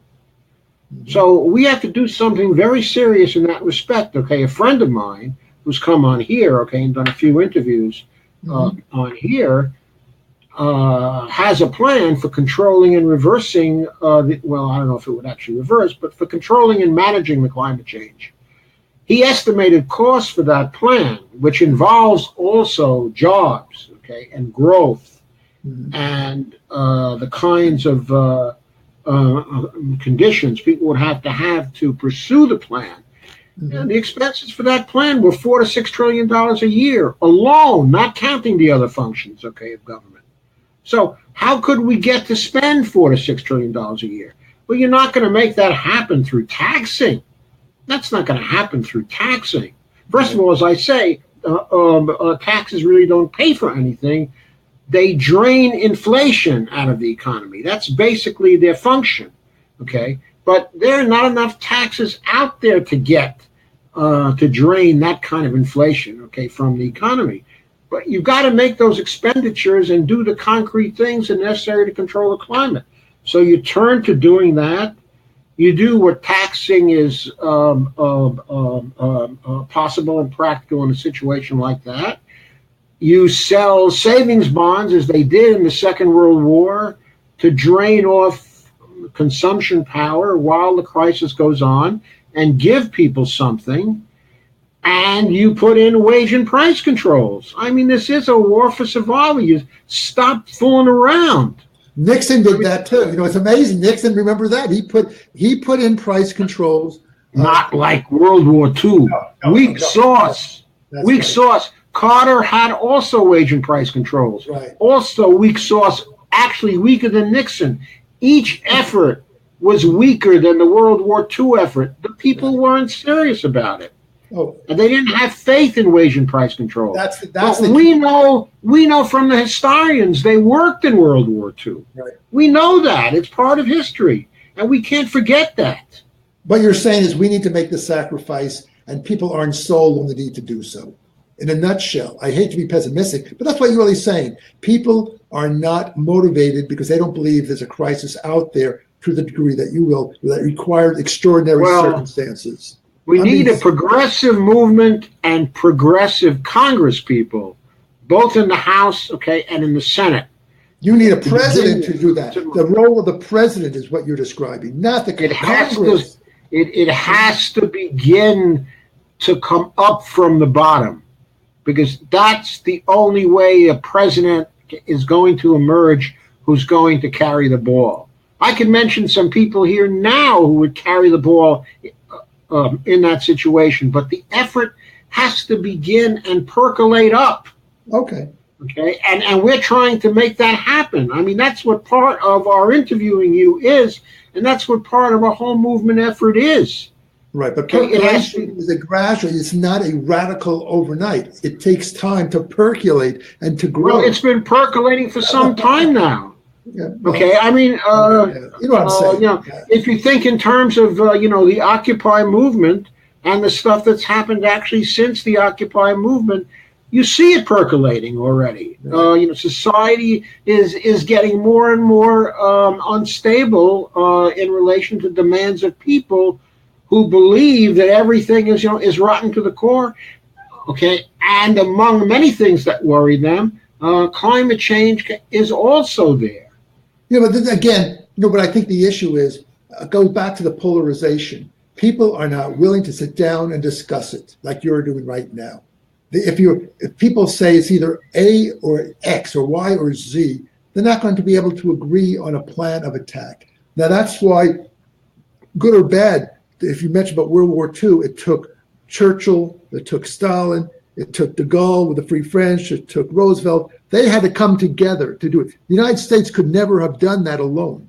They had to have... They had to come together, but it was not only they who came together, it was the nations behind them. That's right. It was all the peoples who came together. Oh, you're right, 100%. And they began to come together actually before the war actually started. There were many movements here before the war started to oppose fascism and what the fascists were doing. I understand. I agree, and that's why it's all there in our history. And that's why when you look at, and which we've kind of touched on my different points, that specifically, I think the focus is on policy, and that's where I looked at a lot of things. To me, the issue is not money, putting this and this and that. That helps, but unless you have your policy directed in the right direction, spending or non-spending won't help. You have to be motivated in getting the big picture and its places. And I think that's as important what you're saying. And so that's why I ask you, Steve. Right. Why aren't your policies there on on your agenda? Like, let's take the jobs and growth policies. Okay, right. You have. There are other policy proposals out there now, like, for example, the policy proposal for a federal job guarantee, guaranteeing full employment to everyone in the economy. Full employment at a living wage, where a living wage is considered averaging across the country from $18 to $20 an hour. Cost estimates have been done for a plan like that. And even in the kind of stagnant economy we have now, that would only amount to expenditures of $650 to $700 billion a year. And within a year or two, once the economy is really steamed up in this way, the cost of that would fall to $250 to $300 billion a year. For a fiat currency sovereign, that's not a problem. I mean, that's not a problem to do that each year. So then you get full employment actually maintained all the time. Why aren't you advocating for something like that? Well, because first of all, you want to get elected, number one. And remember, this is District 3. I mean, what do you mean you want to get elected? You have a lot of people in your district who are working for minimum wage or slightly above it. They work for the hotels. But you're right. However, and this is where you'll yell at me. The unions, people who are in organized labor, are not the ones that will benefit from increasing of the minimum wage. They're doing well already. They got the benefits. They got higher salaries. The typical plumber, electrician is getting the equivalent of $40 to $50 an hour here in Las Vegas with the perks. They're not going to benefit by getting a $15 minimum wage increase. So those are not the ones. They're not benefiting from it. The ones who will benefit from it are the uneducated class that need to improve their education. I have become from the school of thought, and it's not a conservative viewpoint, that if you're educated, even with a basic education, you'll earn more money. You can supply and demand. If you have no education, you're never going to get a higher rate. It's not a question of education, and it's not a fault of the individuals. No, I don't think so. What I'm saying is that the economy of the United States, okay, since the 1970s, okay, Right. has grown substantially, and productivity has increased also substantially, and cost of living has increased, even though it's been actually a relatively slow progression over the years. Over 40 years, the cost of living has increased considerably.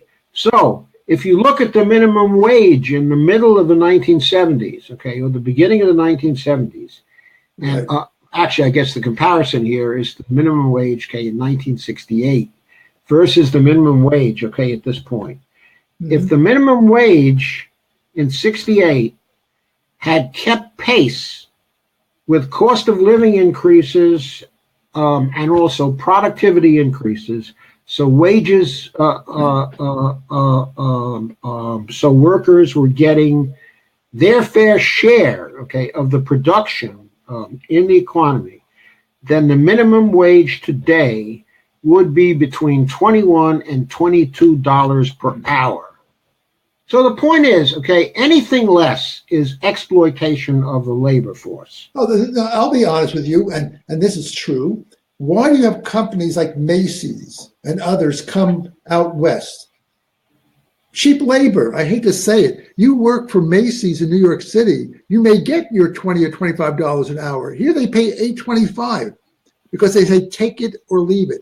And you know what? The state, whether it's Republican or Democrat, are culpable because they encourage people to come out here. The first thing they'll say is cheap labor to come out here, right? Okay, so I completely agree, okay, that's what's going on. Yeah. Okay, and I think the remedy is a federal job guarantee at a living wage, because if you get a federal job guarantee at a living wage, okay, and if that living wage is at say about $20 an hour, then the hotels, okay, and the Walmarts and the Macy's are going to have to pay the $20 an hour, whether they like it or not, because if they don't pay that, then their workers are going to go to the federal programs or the federally funded programs. Actually, okay, the job guarantee in terms of the policy is structured in such a way that the programs involved would be locally defined in order to produce services that are needed by the local communities as the local communities themselves judge. But in other words, your premise, and this goes back to what you said earlier, is who will pay for it and how it will be paid for. And this is where you're saying, if you don't have to worry about deficit spending and tax money, we can guarantee because there'll be an unlimited pot to do so. Am I right? No, I didn't say that. Okay. What I also said is that you have to worry about inflationary consequences. So you can't spend in an unlimited way. So how? But what you can spend, okay, I can give you some indication of the way you can spend. Because of the sectoral financial balances model, and because of the performance of the private sector in the past, in terms of its desire to import goods and private sector desires to save money, we know that if the private sector gets to do what it would like to do, that there will be a leakage of demand of 12% of GDP coming out of the economy each year. Now, 12%, okay, of GDP is now, okay, in rough terms, something like $2.4 trillion per year. We know that demand has to be made up from some source. We know it can only be made up through bank credit or through deficit spending from the government. So, since we would rather not have a bubble blown by the banks, the ideal thing to do is to have a government deficit every year of $2.4 trillion to maintain full employment for as long as the trade deficit stays at 6%, and as long as the savings desires of the public are also, okay, at 6%. Okay, so now we're running deficits of $650 billion. Okay? we should have been running deficits through this period of time of 2.2 to 2.4 trillion dollars. You want the That's elasticity why of our the economy, that's why we have a stagnant economy. Right. That's why it doesn't grow very fast. Well, let me ask you That's why this. we don't have 4 or 5%. Okay. You suggested, like, to adjust it. Here's a simple question, and I always look at it maybe incrementally and how I can do it this way. As you know, when you work for the federal government, they allocate regions for adjustments. So if you're working in Washington, D.C., your salary is X plus 10%. New York, Right. 15%, San Francisco, Right. 20%. And if you're in Kansas City, maybe 2%. All right. So why? Okay, so my plan for a federal job guarantee Maybe similar to that? contains a cost of living adjustment for each of the areas of the United States. Okay, so that's why I said that it would average $18 an hour. Okay, or the $20 an hour. Okay, depending on where we want to set, but the average.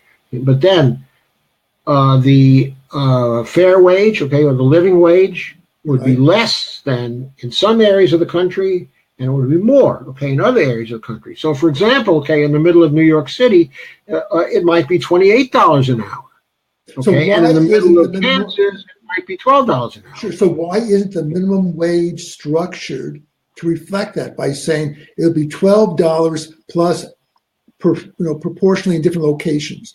The one size fits all doesn't work. I don't think. You're kind of indicating the one size fits all doesn't work, and that's why I would not actually design the federal program, okay, in that instance. But I wouldn't even play with minimum wage laws any longer.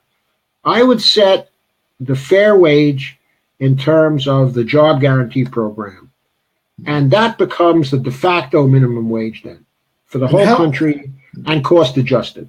Okay, two things and more. And some of these things are theoretical, but it's interesting to know if you're going to deal with organized labor, and they're important in certain places, what's their take on your viewpoint about negotiating for higher rates versus what they call, or what you're calling your guarantee type? Because wouldn't that undermine their whole ability to negotiate higher wages for them that would far exceed what you want? No, I don't think so. I think that this would lift their ability to negotiate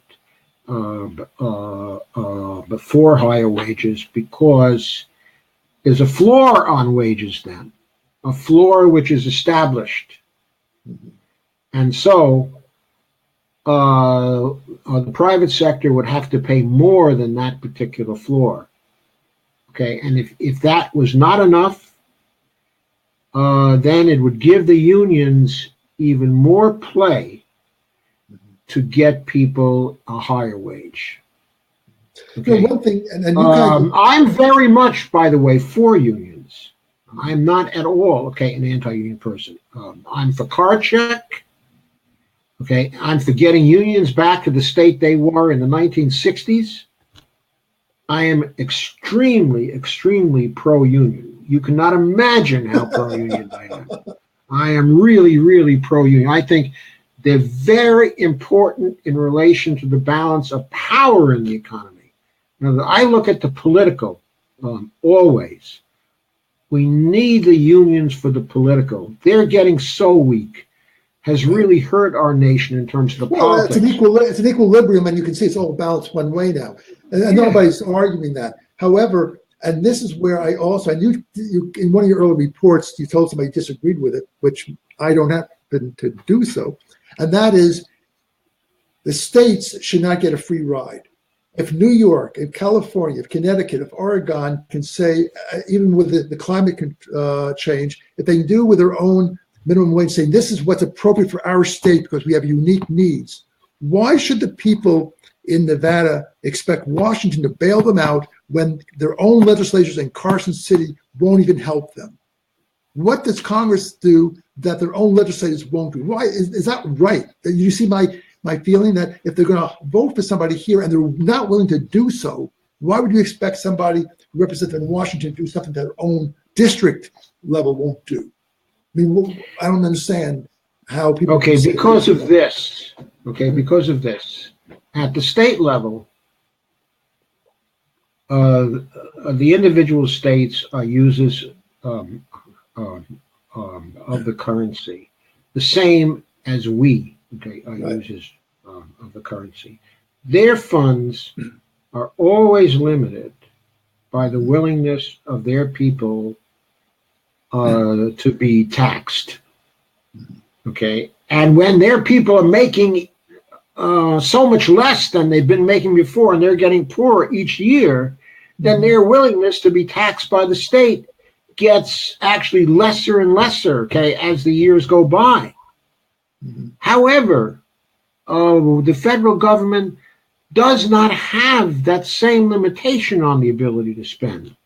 It has real world limitations, like whether inflation comes, okay, or doesn't come, okay, or whether the spending for a particular thing actually is good or is not. Okay, in other words, the consequences of the spending, whether it's a good effect or a bad effect, those are real kinds of limitations for spending by the federal government. But at the state level, they have both those real consequences, and they also have the monetary consequences, because their source of supply for money, okay, is extremely limited compared to the federal government. Let's exclude the monetary aspect of that. So that's why a local representative might vote for the federal government to spend money that will benefit the state, their state, as well as the state of Washington.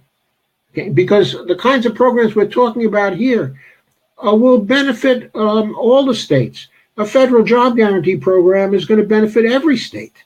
Oh, I understand that. But what I'm asking, and you didn't really answer it, is as policy, not financially, because a lot of what you're saying is, well, only the federal government can spend the money because it's accounting of a different way. Okay, I understand that. But it's not the spending of the money, it's the policy behind the money.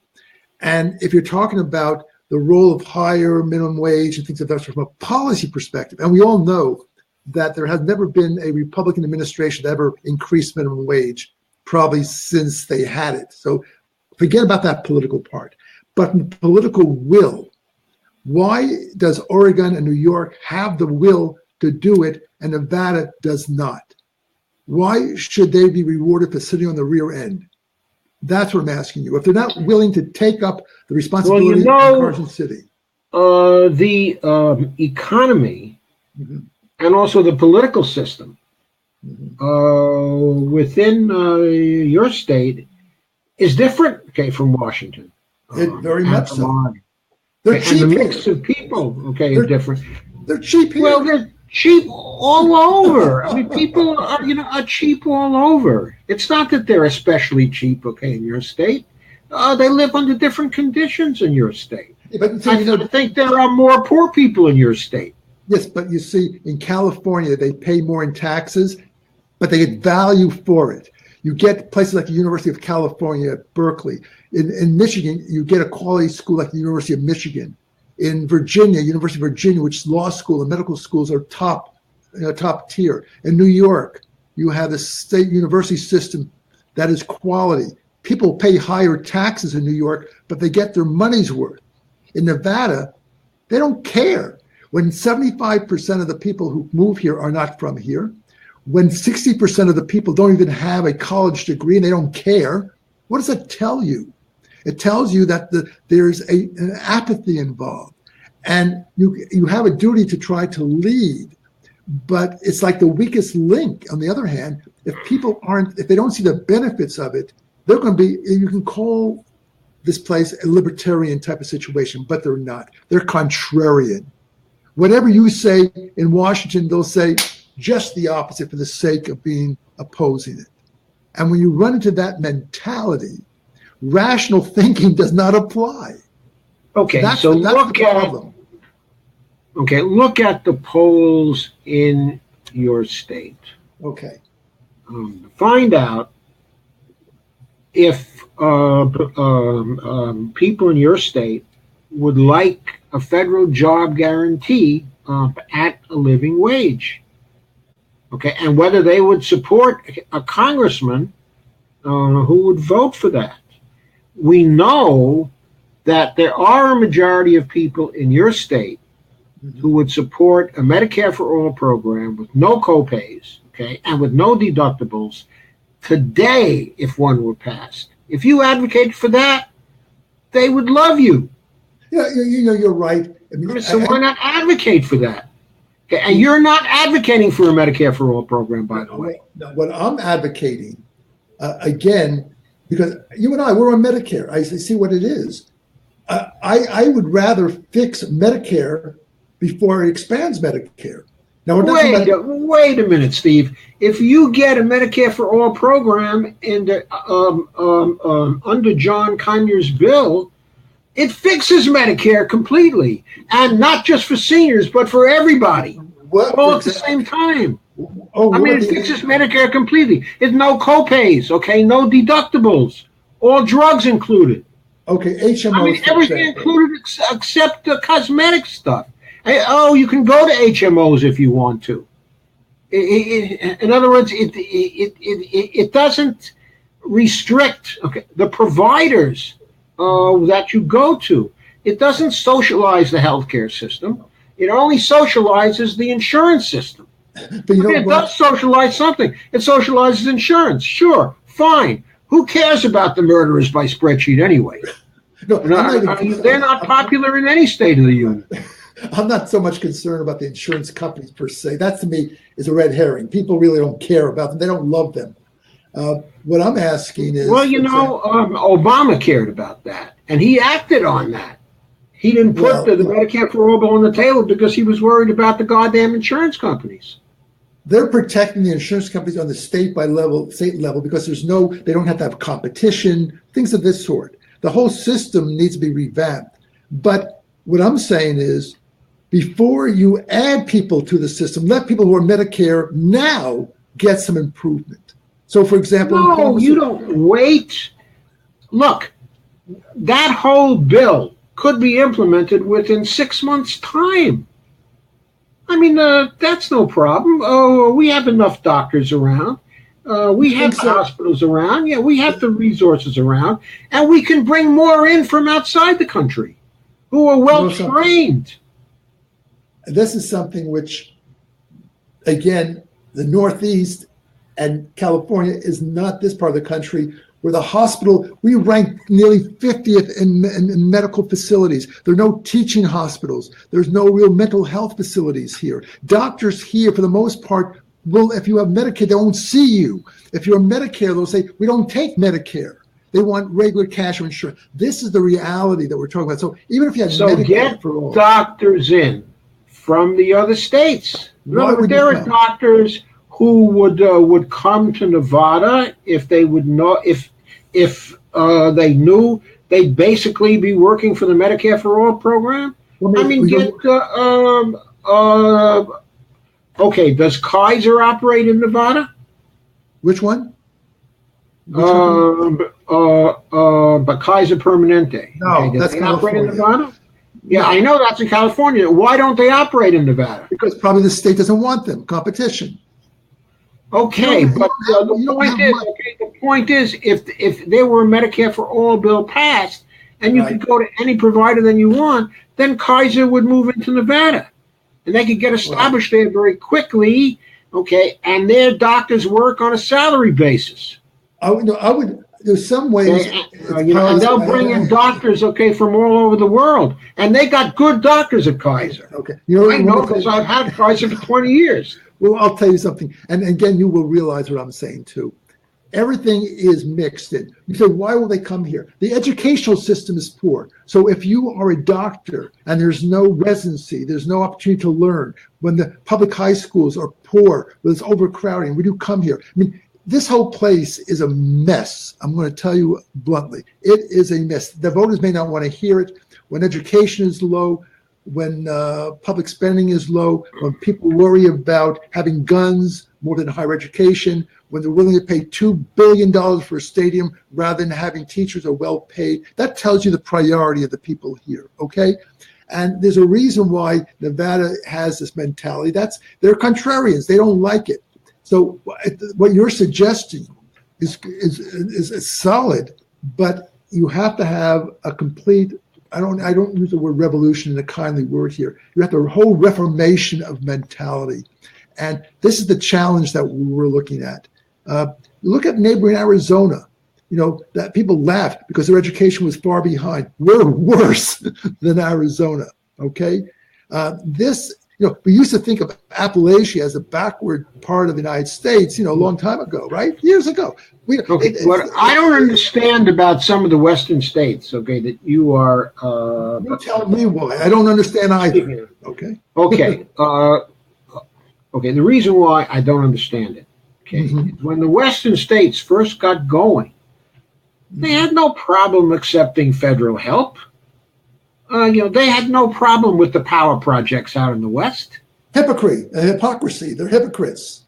Well, my point is there is something of a tradition there for relying on the federal government and wanting federal aid, for various things. So why wouldn't they want the federal aid for improving the education system? Why wouldn't they want it for the medical system? Why wouldn't they want it for the public facilities? I mean, why wouldn't they want it for all those things? And why wouldn't people getting into Congress who advocated for that and who were able to deliver because they weren't saddled by the debt nonsense, or the deficit nonsense, they could actually produce it? Why wouldn't those Congress people be really, really popular out in your state? Something I can try and others can try, but what? One of the big issues. Take your drink. Is that soft drink? That's not liquor. I'm not getting you drunk, or I have my diet. No, that's not a soft drink. Okay, it's it's my nightly glass of red wine. Oh, that's okay. Yeah. That's good for you. But my point is, one of some of the issues they had 2 years ago. We want the federal government to give back land to us. We want the U.S. government to stay out of here. We don't want the government to do anything here. We want to be left alone. That's their attitude. Now, for example, this is the hypocrisy. How Nevada will say states' rights for many things, right? But the big issue now is on the marijuana, where they're now saying we want the federal government to stay out of it. We want we have recreational marijuana. Stay out of it, Washington. Education. We don't want your outside influence. Stay away. We'll do what we want. Now, is it a minority or majority? When at least District 3, District 1 is 80% Democratic, and that's different. And the woman there, even she went against Harry Reid and won. But District 3 consists like a part of Nevada where it goes south by the California-Arizona border. They are very conservative. They are. They are the frontiersmen. They said, less government, the better. Sure, in many ways, and I can think this way, if someone says to you, hey, Joe, I'll give you your free medical care. It'll be taken care of. Who would say no, for crying out loud? No one's going to say, I want to pay more for this or that. It's natural. However, if you say, who's going to pay for it? The government? I don't want them to get involved with it. I'd rather have a private doctor, private health insurance. And you know what? It's not. This place is like a quasi-socialist mentality in which the role of government on the state and local level is heavily involved, whether it's subsidizing businesses, the tourism, things of that sort. So they're hypocritical. The point is, that under the Medicare for All bill, the services would be provided by the private sector. That would not change. You go to any doctor that you want to, and the federal government is not going to get involved in that. They'll receive the bills from the doctors, and they'll pay those bills in the same way they pay them now. Who cares if I'm on Medicare? Who cares who pays for it? I don't care if the federal government wants to do it. I don't care. I want my services, like you're saying, and that's what most people want. Yeah, but what I'm saying is, if there's a Medicare for All bill, then you will get your services, and not only that, you don't have a private company looking over a spreadsheet and trying to kick you off insurance because you suddenly got sick. I mean, that's not going to happen anymore. No, because the federal government doesn't do that. It's just going to cover the frickin' expenses. But see, when they say Medicare for all, that seems to say that sounds like a national, health policy. Now, again, you made the difference between health insurance and medical care is different. But when you look at places, and I'm using examples like in the UK, which says we have a national health insurance plan, health service, most people have both private and the state. It's not one or the other. When you go for a job, you'll have this. Now, and I know. I think that's more Canada. Okay, I think in the UK, National Health Service is not just insurance. Okay, that's socialized. No, it's medical service. The actual provision of services. Okay, so that's a true socialized medicine plan. However, and that's one of the few around at this point. In other words, in most cases, what these other countries have is more similar to a Medicare for All program, especially the English-speaking countries, like New Zealand, Canada, Australia, have like, for example, something similar to the Medicare for All system. And those work well there for them. Okay, so for example, in England, you could be a dentist and you'll have your private insurance clients and you have your national health insurance clients. The difference is if you want to go on national health insurance, you'll see him 3 months down the road. If you want to go on cash, you see him tomorrow. Now, what I have to think that the system that works well, I lived in Israel, is the Kupat Cholim system in Israel, where it's not government, they're nonprofit, but they're administered. Now it's a smaller population, but people have their choices of Maccabi or this or that, but they're covered and it comes out and it's not considered national health insurance. But you know what? And this is very interesting. And it's what your point you made, because you could be a Labor Party, you could be a Likud member, you could be a moderate. The respect for the worker in Israel has been that if you're a doctor or you're a garbage collector, your labor is equivalent, that your worth as a person is the same, whether you went to college, graduate school, or just a high school. And as a result, they respect the job. And they don't have that in the United States, obviously. And that is part of, and that runs into the issue of Medicare. Now, people forget, and I don't want to sound like I'm on soapbox here, but Medicare is not free. We paid for it. You paid for it. We paid for it all our lives in the contributions we made. So it's more of an insurance benefit. It's an actuary table. We pay money in. And so we're not getting anything free. I mean, that's the free for all, I think, is a misnomer. We pay for it one way or another. What I don't like is and I have traditional Medicare, my wife has an HMO. Why under traditional Medicare, I have to pay extra for pharmaceutical coverage? I have to pay extra for this. The HMOs don't. On the other hand, they say the reason why is because the traditional Medicare is not a comprehensive single-payer system yet. Okay, it doesn't cover certain drugs. It also doesn't cover, when it does cover things, there are co-pays, and there are deductibles, and sometimes, but those are high. Even for surgery, up to $5,000, I think it covers 80% only. Right, unless you have a supplement, that's right. But in John Conyers' Medicare for All bill, all that is covered 100%. And no co-pays, Let me ask you this. No deductibles, and pharmaceuticals, and psychiatry, and chiropractic, and dental, all covered under John Conyers' simple 35-page bill. So why 35-page bill? Now, I would agree, for example, and I haven't looked at the laws, the draft specifically. Yeah, you need to look at HR 676. Well, because it's one terrific bill, except for the tax part of it. Right. What we should do is pass all the benefits first and put all the taxes, in an omnibus bill, which is designed to control inflation. That's the way we should be doing it. You know what I'd like to see, and I don't know why it can't be done what you're saying. Why was there a need for private HMOs? Why couldn't all the HMOs be incorporated and have the U.S. government be the source of that? Why did they have to outsource the HMO to private companies? I haven't heard a reason for that. Can you explain that to me? Why is that necessary?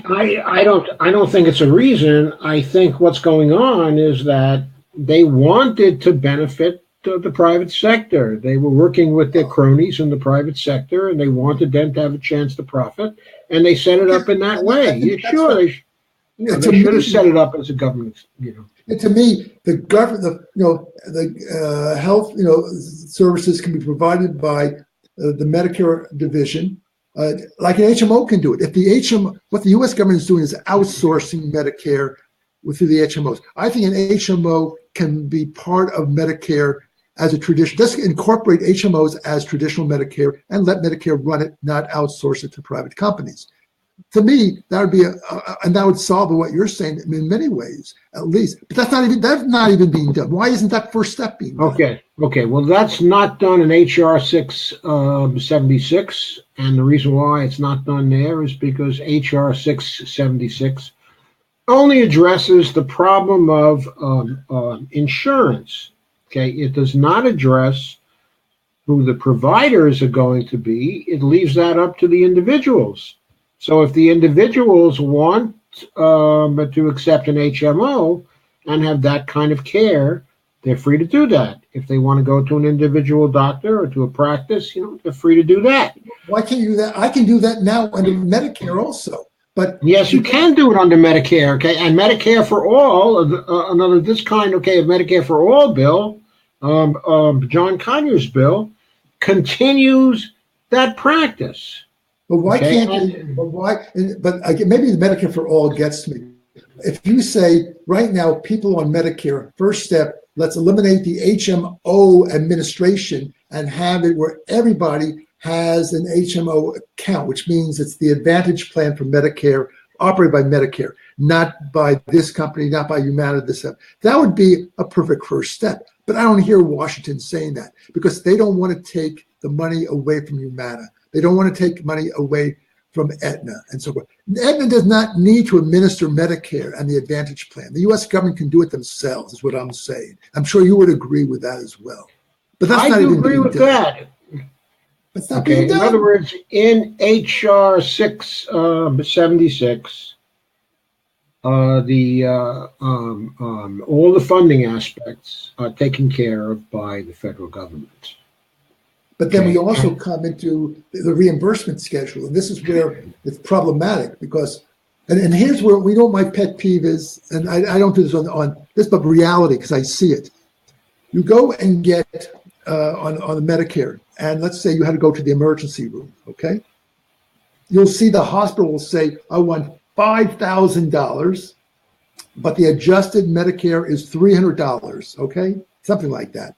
So why are the hospitals and doctors playing games with pricing by giving a fake retail price when they know the value? The U.S. government doesn't, they give at least fair value. So if they're going to pay $300 for emergency room, isn't that the real value? Why does these hospitals and others rip off the consumer by charging $5,000 retail when they know it's only worth $300 and that's what the government is paying? But because they can.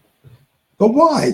Why? Okay, because they can. They can change the regulations. They can. As a matter of fact, I'm advocating, and I even have a draft here, which says that if you take Medicare or Medicaid, you have to give the same price to those who are not on Medicare. Okay, but you're getting into the weeds of something that doesn't have to be. You could be advocating for the comprehensive bill right now, okay, and then when you go to an emergency room, it's covered on your Medicare card. You give them your Medicare card, and then the government would worry about the details of how it's taken care of. Oh, I have no problem. You're not concerned with that. But I'm not concerned with that per se, on the individual. But I'm also looking at if you have Medicaid and you have Medicare. So basically, but you wouldn't have Medicaid now. The HR 676 replaces Medicaid because there are no co-pays and no deductibles. But no matter.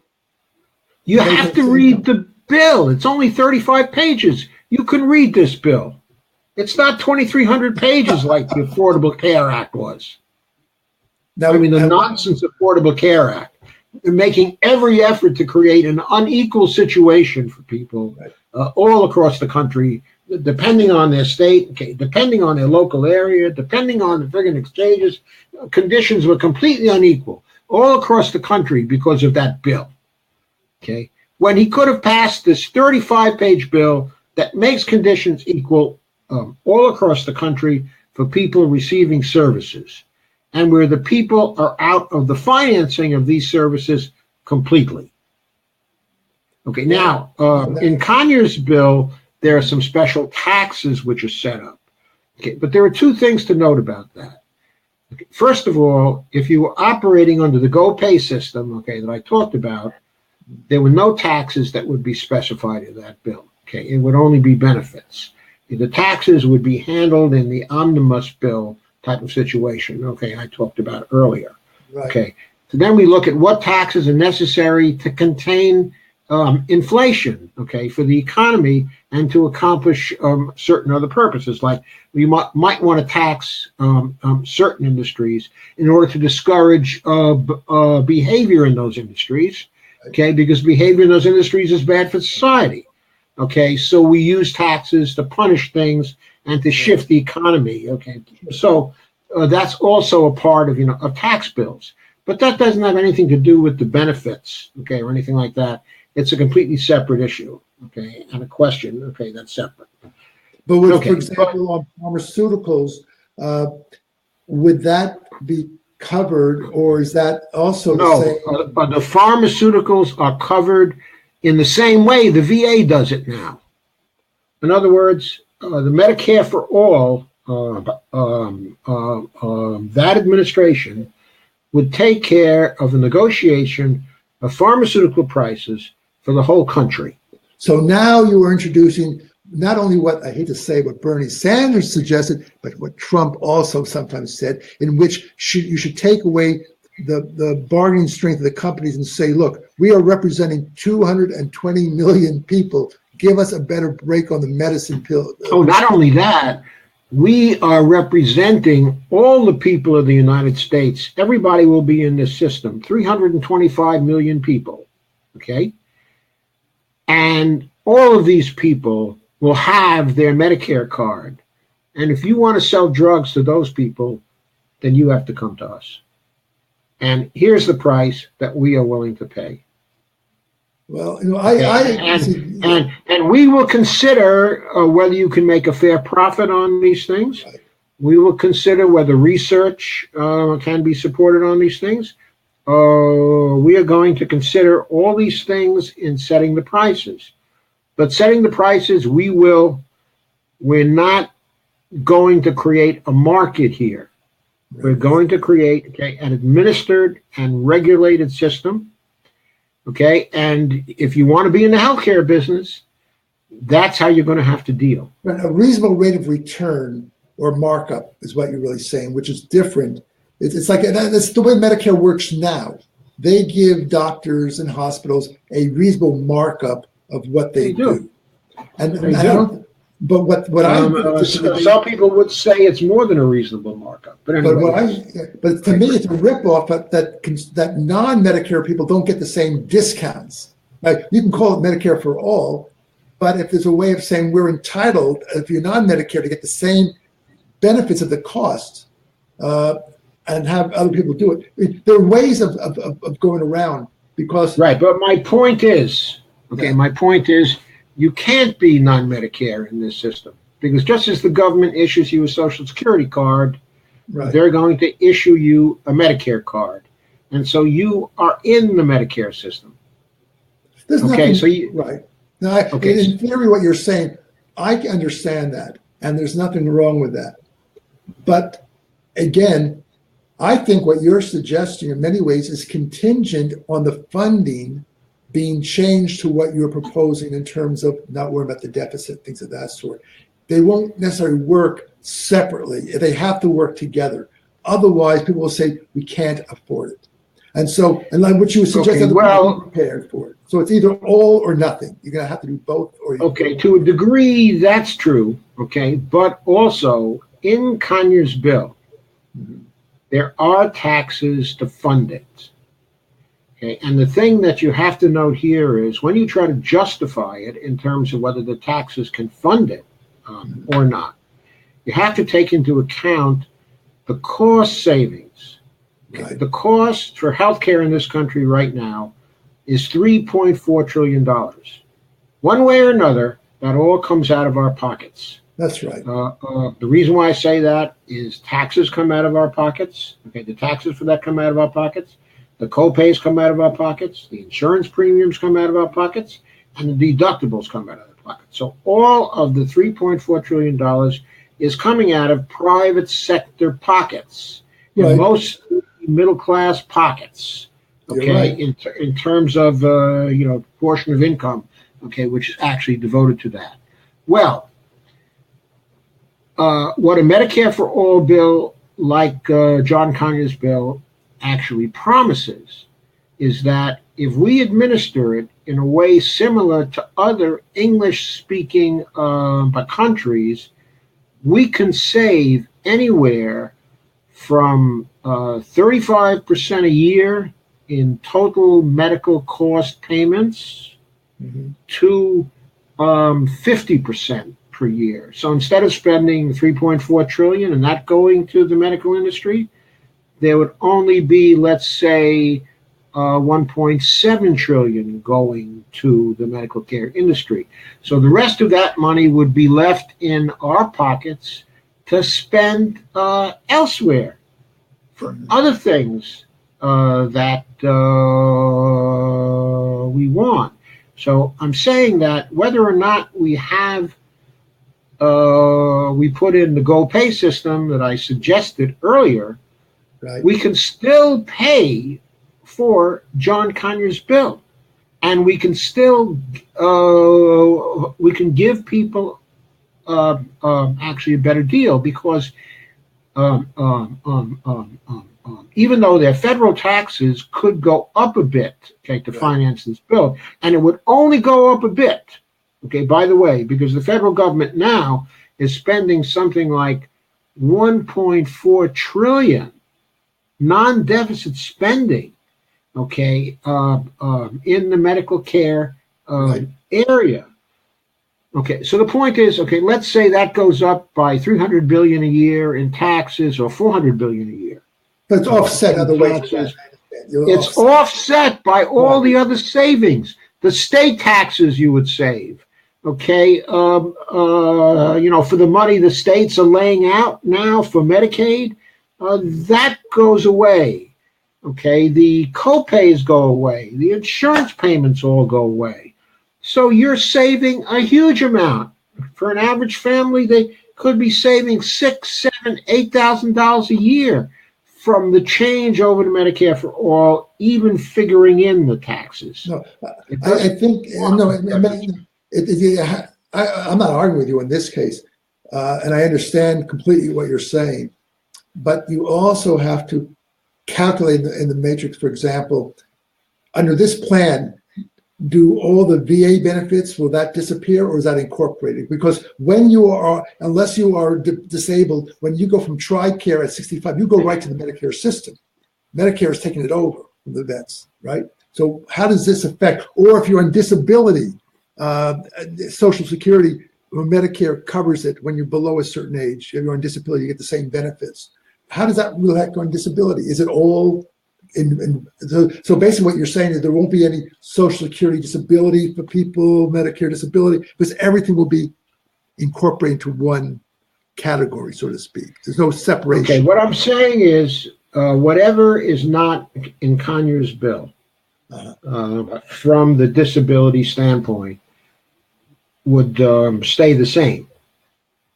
In other words, but Medicare, but the system is structured on Medicare. So, for example, if you're on disability, and the minute you become 65, if you are on Social Security disability, you mean? Right, correct. It goes right over to Medicare. If you are on Social Security disability and it goes over to Medicare, but right now it would still go over to Medicare. Okay, there wouldn't be a difference. As for the VA, okay, the VA program, okay, would stay in place. People would have a choice of using the VA program for their services, okay, or using the Medicare program for their services. Now, the reason why they'd be using the VA program is because the VA doctors have special expertise in certain types, okay, of treatments, Right. which the Medicare doctors do not. So for some time, it would probably be, very good to keep the VA in place. But the Conyers bill is silent on the VA, so that would still stay in place, okay, and would still operate. I think, however, in the Conyers bill, it probably replaces TRICARE. In other words, that would be covered under Medicare for All, because basically TRICARE, you still go to a civilian provider, okay, for services, okay. So that would be taken over in the new bill, but the VA services would not be taken over. In other words, you'd still have access to those, okay, if you were a veteran, and you'd still be able to, get treated for PTSD, okay, or for war wounds, okay, or special surgeries, okay, involving those, that kind of thing, which the VA doctors do so well. That would still be available to you. Right. And it's interesting because, and Medicare already is doing this. If it's not the same price. If your income is high, you pay more money for your Medicare benefits, as you know, your premiums. So when I worked in Afghanistan, I was doing well. Suddenly the Medicare premium jumped up from $100 to $500 a month until you go down. And I'm wondering, under this plan, is it one premium or no premiums, or is it tax money? Again, people ask me, are we going to pay about monthly premium like we do now? Does it come out of our Social Security money? Or is this going to be general revenue that we're just entitled to it, and we may pay more taxes, but we don't have to pay all of these extra premiums all over the place? You know what I'm saying? Okay. And I don't know what the answer would be. Okay. But from the Conyers bill, there are no premiums. There are no deductibles, okay, and there are no copays. There are taxes to pay for it, quote unquote. As I explained, the taxes don't actually pay for it, okay, but there is some extra taxing in the bill, supposedly to account for the costs of the program. Like user fees? Is it like user fees? No, not really user fees. Okay, it's more like a wealth transaction tax. What is that? What's that? Okay, there's a wealth transaction tax, okay, that's imposed on the stock market, which I think is one of the major vehicles, okay, for paying for this in the bill. Sure. I have to go back and look at the tax provisions specifically, but there are no user fees. Okay, there's nothing assessed on the user of the system. The spending comes out of the general revenue of the federal government. There are a few tax items to add to the general revenue of the federal government. Is it portable? So, which means that absolutely. Because to me, I'm sorry, say that again. One of my pet peeves is that under Medicare, unless you have traditional Medicare, it's only interstate. If you get sick in New York when you're visiting, unless it's an emergency, Medicare doesn't cover it. They'll say you have to go to a doctor, a Medicare-approved facility in the state you live.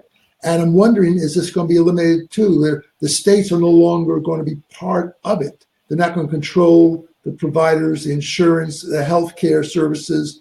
It will be. So if I'm sick and I want to go to a doctor in New Jersey and I live in New York, can I do that? Yes. Okay. As far as my recollection of the bill is concerned, it's completely national. You take your Medicare card, you go see the Jersey doctor, and it's covered. Okay. I'm going to take a little closer look because it's only a 35-page bill, so you can easily discover it for yourself. But I keep on saying that. I know, but the legislative process, and that's his draft. And by the time it goes committee and subcommittees and Senate committees and so forth, it may be distorted totally. But so that's what you have to fight against. That's right. In other words, that's what you have to fight against. And you put up that bill and you fight for it, but just as is, with the one exception I would think that what you would want to do is take the taxes out and tell people we'll consider a general taxing bill later that will cover everything. Okay, and not only Medicare for all. But isn't that the problem that we're having now with the recently passed tax bill, in which they gave temporary benefits to the consumer, right? They gave permanent to corporate America. And then they said, we'll get back to it. We'll get back to it. Well, you tell somebody in Congress, we'll get back to it, says, forget it, sir. We're not going to guarantee anything. We only do it today. If it's not in the law, forget it. Okay, well, that's a separate problem, okay, and it's a political problem. In other words, there are going to be political conflicts over the taxing bills. That's right. And there are going to be influences on the taxing bills that will try to tilt those towards one group in the population, okay, and away from other parts of the population. So there are separate conflicts, okay, that are going to occur over the tax bills. That's the reality, okay, of Washington. We're not going to escape from that reality. There's no bill that can do that for you, okay, but you can make it better. Okay? If everybody's attention is focused on the tax bill as a whole and all the little parts of it, and the spending has already been decided upon, okay, and also segregated, then you can get the proper public attention on the tax bill to ensure that you won't get the kinds of things that you just got with the Trump tax bill. You're right. That was all a very confused type of situation, and it was all done also under pressure of the debt ceiling. And remember, if you have the clause I suggested, you would be removing the debt ceiling. In other words, there wouldn't be any debt ceiling anymore because there wouldn't be any more debt. You know what one of my fears is, and I'm sure you're aware of it, but you really can't address it. You mentioned the bill was 35 pages. The original income tax law are very small. It's the regulations, the implementing regulations that come. That's why the law may be 200 pages and the regulations are 10,000 pages. What is to prevent having this Medicare law as drafted and then suddenly have thousands of reams of paper of regulations that kind of distort or protect or cover this? Every particular interest group is going to get the little hands in it and say, we want to be protected, right? That's when you have the regulations. I'm not saying that the principle is bad, but in Congress, as you know, it is the regulations that are the killers. It's not the law itself. But you know, with any alternative bill, you're going to have the same problem. That's right. You will. The same situation. And so, from my perspective, how do you to control the regulations, okay, and things like that, what you have to do is get money out of politics, okay, and there's a way to do that too. Of course, there's constitutional amendments, but I mean, apart from the constitutional amendments, there's a way to do that, and that is, okay, but you know about Article 3, Section 2 of the Constitution? Right, except that goes against the checks and balances. What do you mean? How can you say that? Article 3, Section 2 is about the checks and balances that the founders wanted, that they put into the Constitution. That is a check. It's a check on the judicial branch by the Congress, built into the Constitution. Why are you unwilling to use that check? The same reason why I'm willing to have a constitutional convention, because you're opening the door to unexplained circumstances. You open the door that you can get another constitutional convention and lose all your rights. Are you willing to take that? You can. I'm not willing to take that chance. I'm not willing to take that chance with the Constitutional Convention. But I am willing to take the chance that with respect to the campaign financing law problems and the behavior of the Supreme Court, which has been outlandish and is certainly in common sense terms unconstitutional. I mean, declaring the corporations to have the same rights as a person? Are they crazy? They are crazy. Those were crazy decisions. That's a law. It's overwhelmingly disapproved of by the whole population and considered unconstitutional by everybody except for the Supreme Court. This is precisely the kind of situation that the founders of the Constitution wanted to check. They wanted to check really abusive and tyrannical power by the judiciary. And that's why they put in Article 3, Section 2. And this is exactly the situation in which it ought to be used, where the Supreme Court has gone kaput. They've gone mad. It's interesting because I look at what's good for the goose, good for the gander. It's interesting as a side note, the ACLU supports this, the decision. You know that. They are not in agreement. They supported the decision. They supported the decision. They supported the decision at the time. They still do. If they still do, then the ACLU has gone crazy also. No, the reason... because there is no way that there's any sizable minority of people in this country that believes that corporations ought to have the same rights, as individuals when it comes to free speech, or agrees that money is a form of speech. In other words, overwhelmed, there must be 90% of the country must be against that. Oh, you're right. And you're right. But on the other hand, I'm speaking now as a lawyer not as from the heart.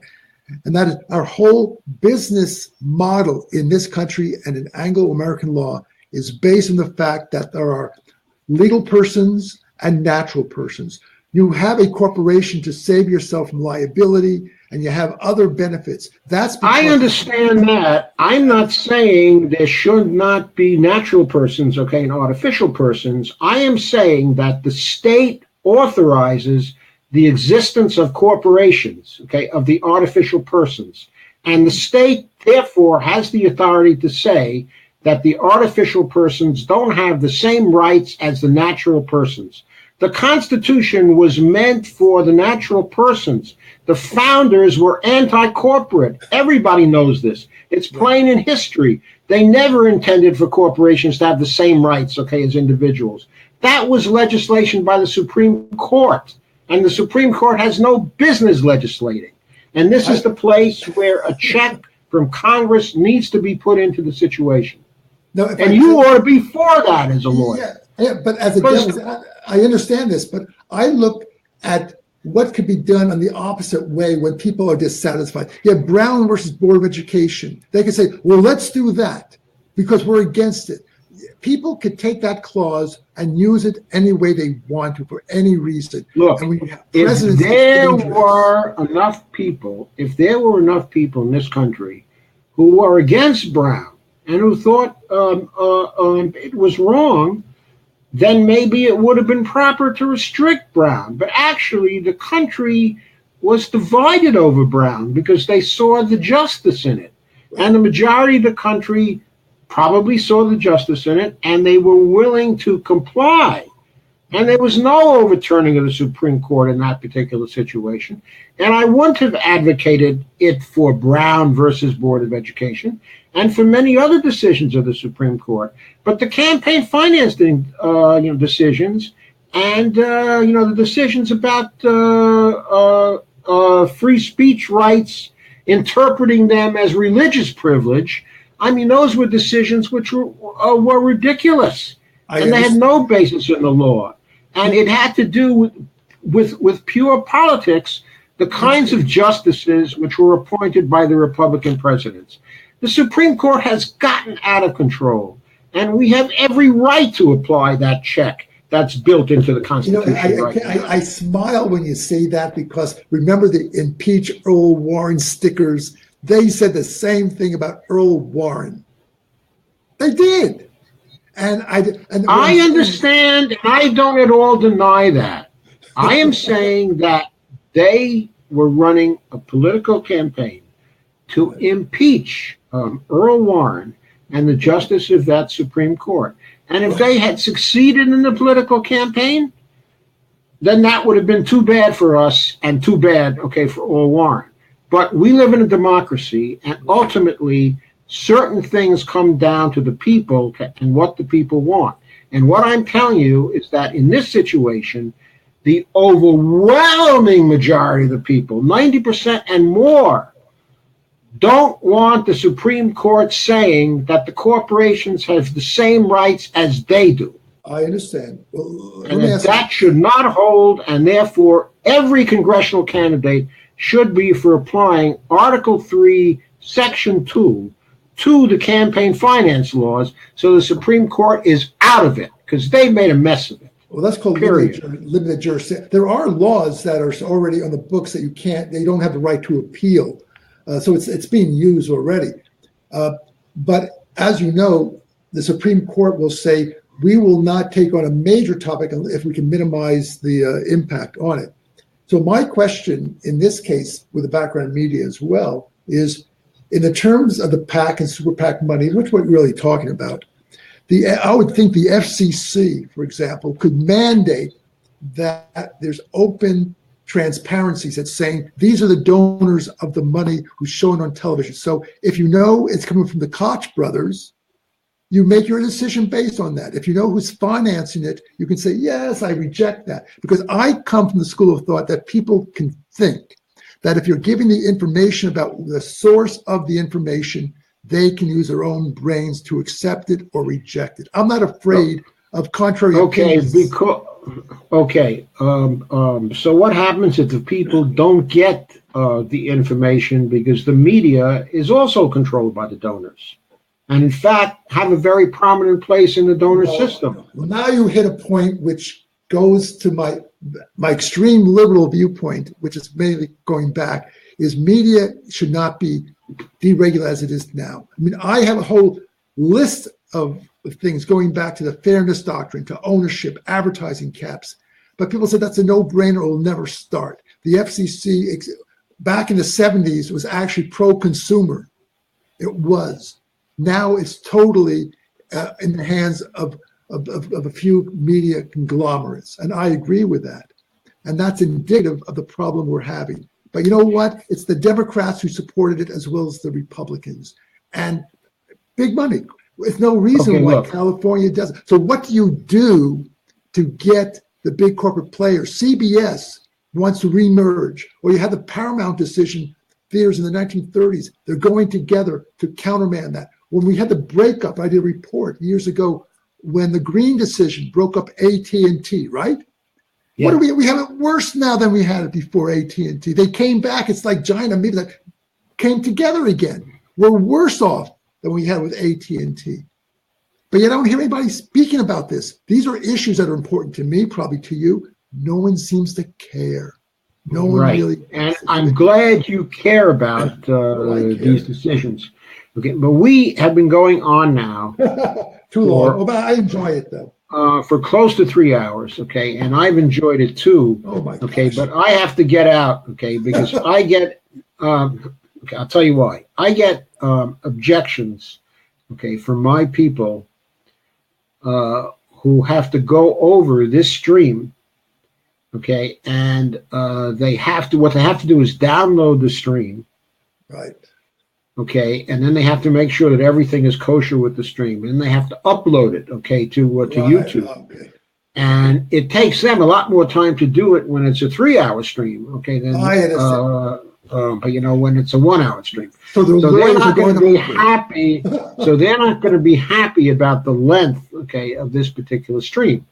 However, I have very much enjoyed talking with you. Okay, and I would like to do it again, okay, you know, at some point. Okay, but I do want to say something to you. Focus. I got to focus on the issues and not hyperbolate so much. I realize that, but you know. Okay, no, it's not simply focus on the issues. Of course, I did want to focus more on the issues, but this time, okay, I want to tell you something. Okay, it's you know, like a piece of advice. Sure. Okay. You know, so I went over your program as outlined on your site. Right. Okay, and my reaction to that program is, it just is not enough for the people that I interact with and that I talk to and that you know, read my blogs. Okay, and that come to see these particular live streams. To them, it all looks like it's very weak sauce. Okay, now I mentioned the federal job guarantee program. Right. They're very much for a federal job guarantee program. But even more, when it comes to a Medicare for All program with no copays, but also no deductibles, and also no premiums, they're all for that too, to a person. They don't want anything less. They think that if someone is advocating for anything less, that they're a Hillary bot. They immediately draw that conclusion. Except they don't say Hillary bot, they say Shillery bot. And they call me a fascist. They call me a fascist corporate. Well, I understand those. To me, that's the extreme. And no, that's not the extreme. That's not the extreme. The inequality has gotten to such an extent in these days. They're angry. I know. The whole overall thing of the situation is they look at the inequality and they say over 40 years, these wrongs have built up and these wrongs have to be redressed, and they have to be redressed right now. And they want candidates who are going to be for redressing these wrongs. Okay, so when you put forward a program for seniors here, okay, for years and years, the rise in Social Security payments, okay, for seniors has been practically non-existent. And though the prices have not been going up, okay, by that much, you know very well the CPI for the elderly has not been observed in raising these prices. It's not used as the COLA formula. I know you're advocating for the CPI for the elderly, and that's a good element in your plan, but it still is not enough. Seniors are looking for more. And when it comes to Social Security, seniors are looking for a much greater expansion of Social Security. They're not looking just for protecting Social Security. They're looking for enhancement of Social Security payments by a third, by a half, even by double, to get to the kinds of standards they have over in Europe. I'm telling you, you are behind the power curve here in terms of what people want. They're not going to get excited about your program unless you revamp that program to give people what they want. Okay, now I know you're worried about the conservatives in your district, okay, and this and that, but I don't think you should be so much worried about them.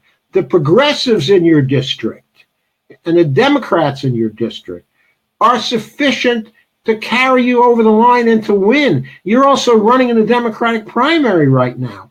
Why are you coming in?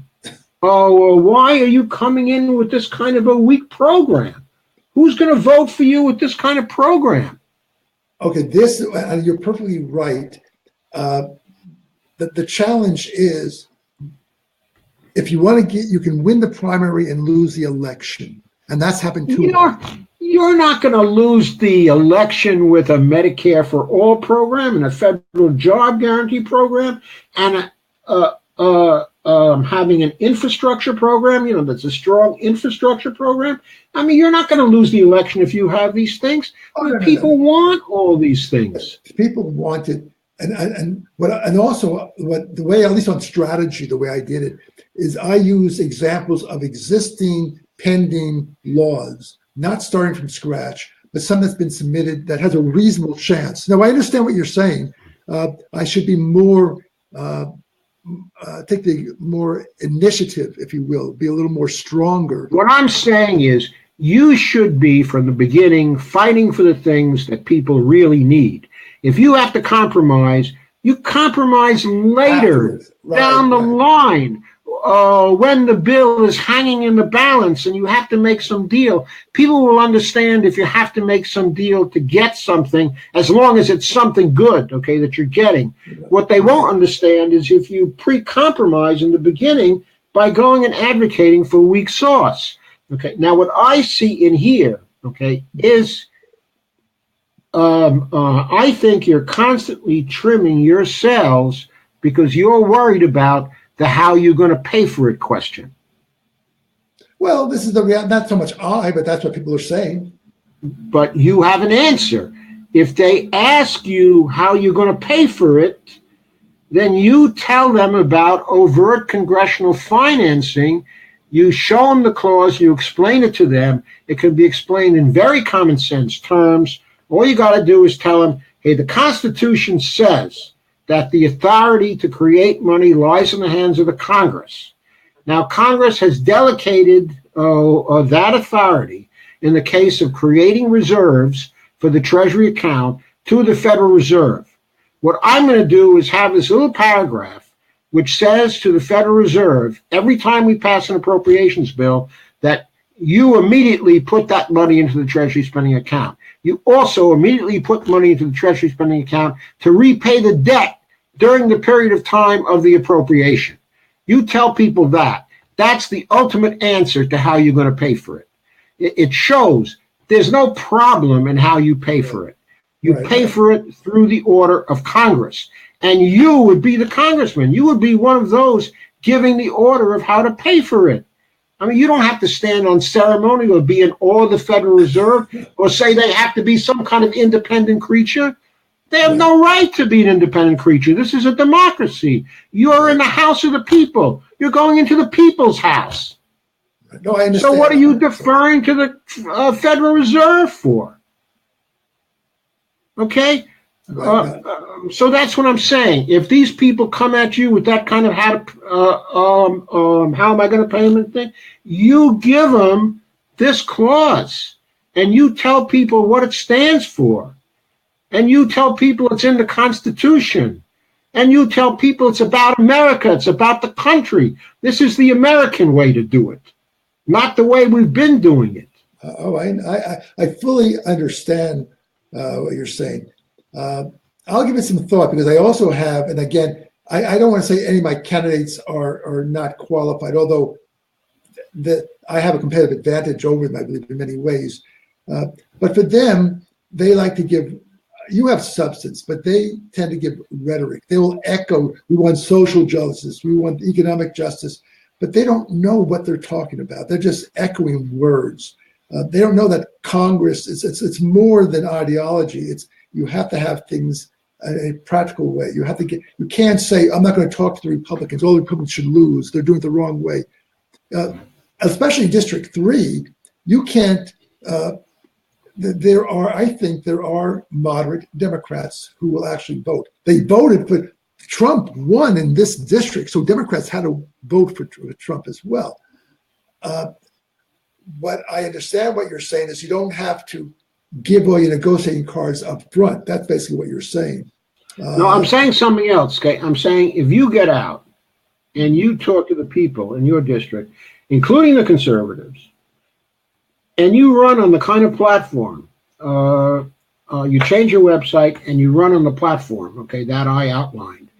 You can talk to people about that platform and they will like that platform. If you're not talking to them about the tax increases, then they're not going to get their backs up over tax increases.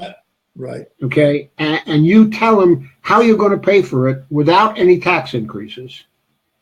You'll get elected and you'll be able to push your program. Okay. You'll be able to push your program. If you have any volunteer who wants to help me revamp some of the points to be consistent, I'll gladly accept it. Is that fair enough? That is fair enough, but that's also going to depend on what the other candidates competing with you in your district that they're advocating for. If they're advocating for something like this now, okay, then of course the volunteers are going to look at the three of you and decide who to work for.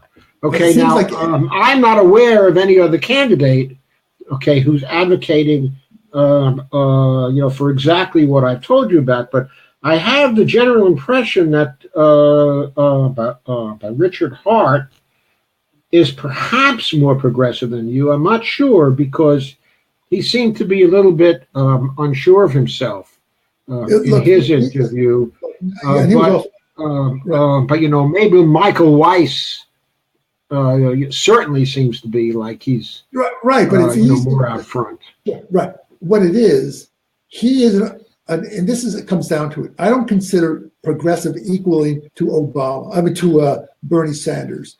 They believe that Bernie Sanders, I don't want to use this Messiah word again, but they believe that Bernie Sanders is the ultimate answer.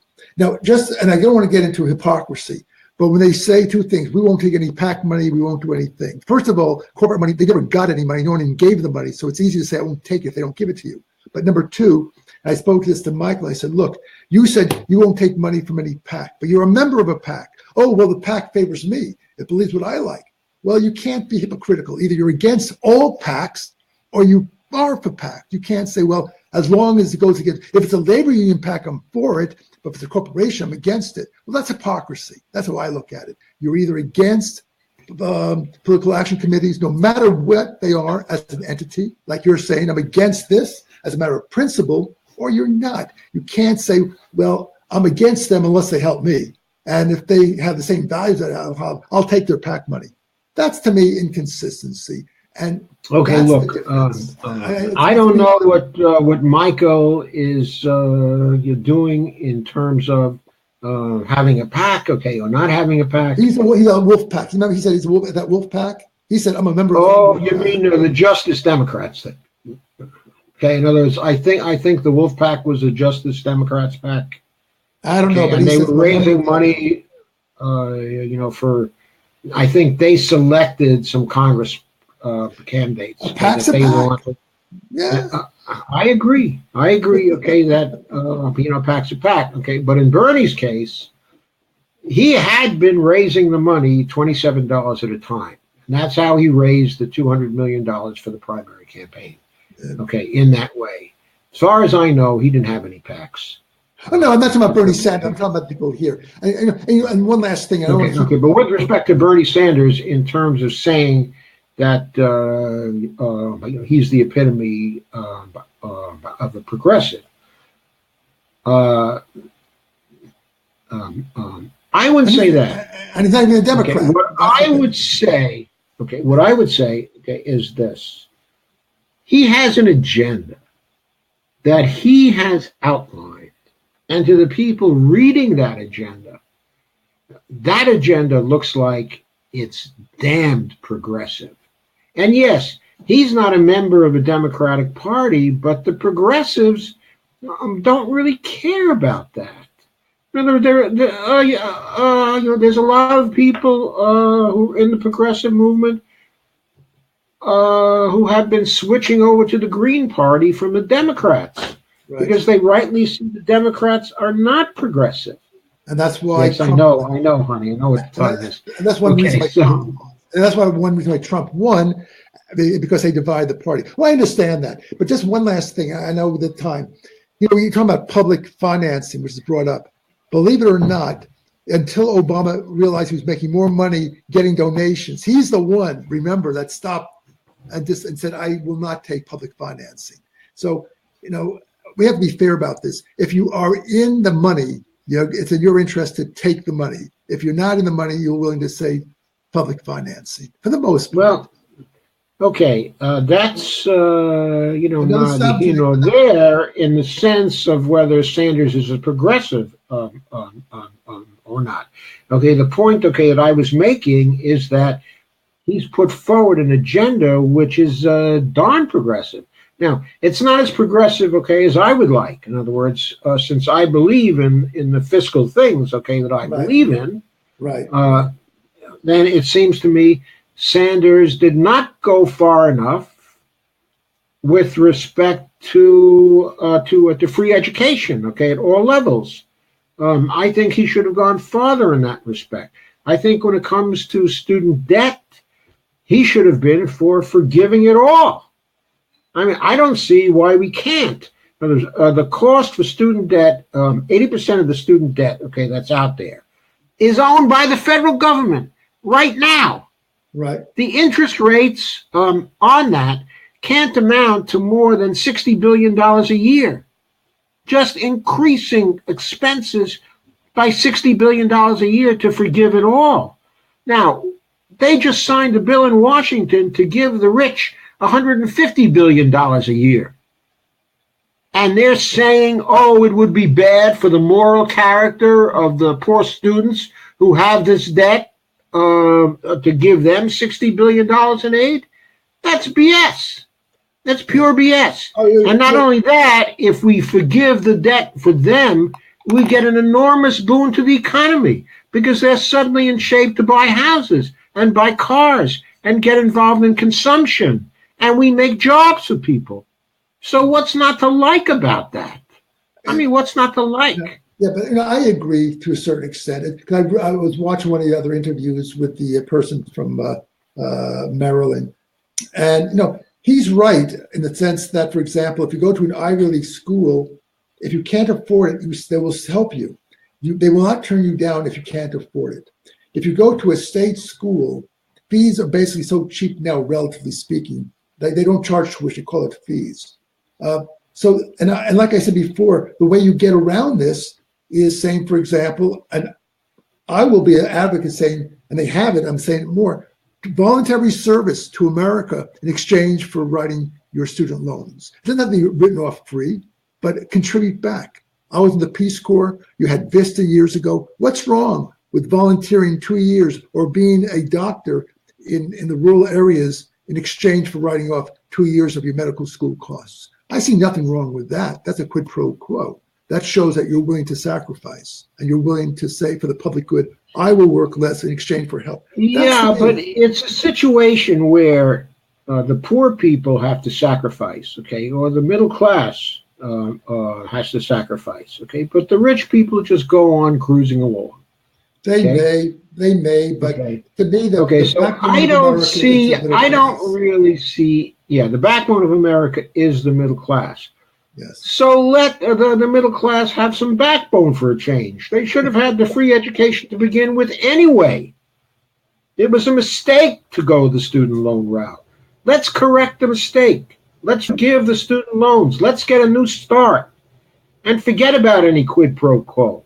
I mean, they've paid enough already for the student loans. And if it's state schools, to a certain extent, I would agree.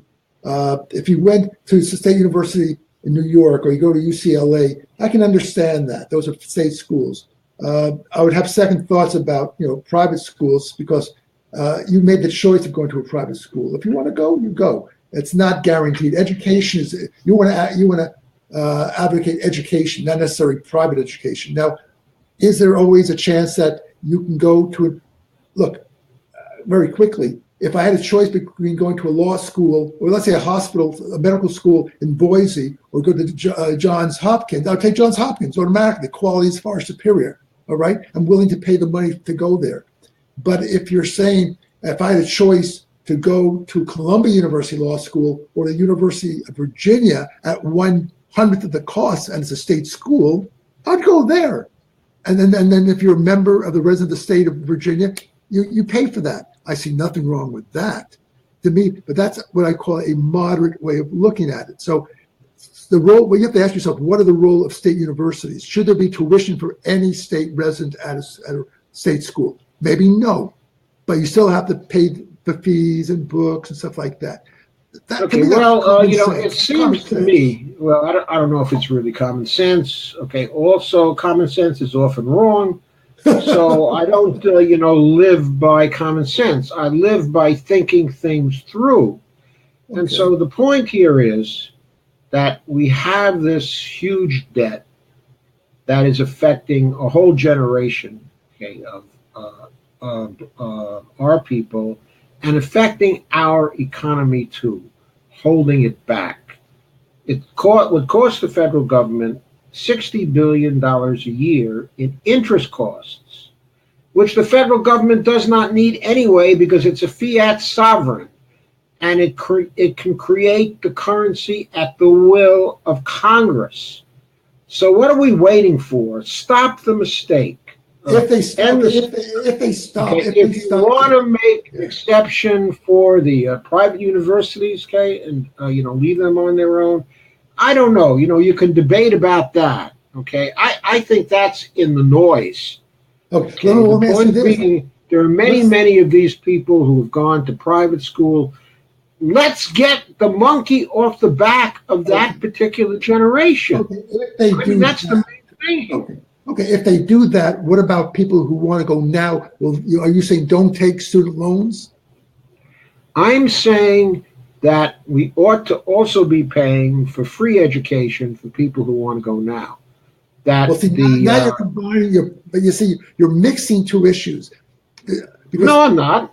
you No, are, I mean, because I think these would be handled in separate bills.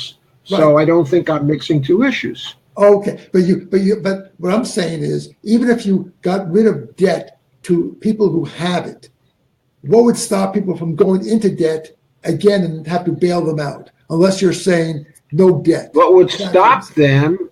Okay, what would stop them is another bill that Congress ought to take up. Okay, about creating an educational system that would be free from pre-kindergarten through graduate school. If they don't That's have what I'm that, saying.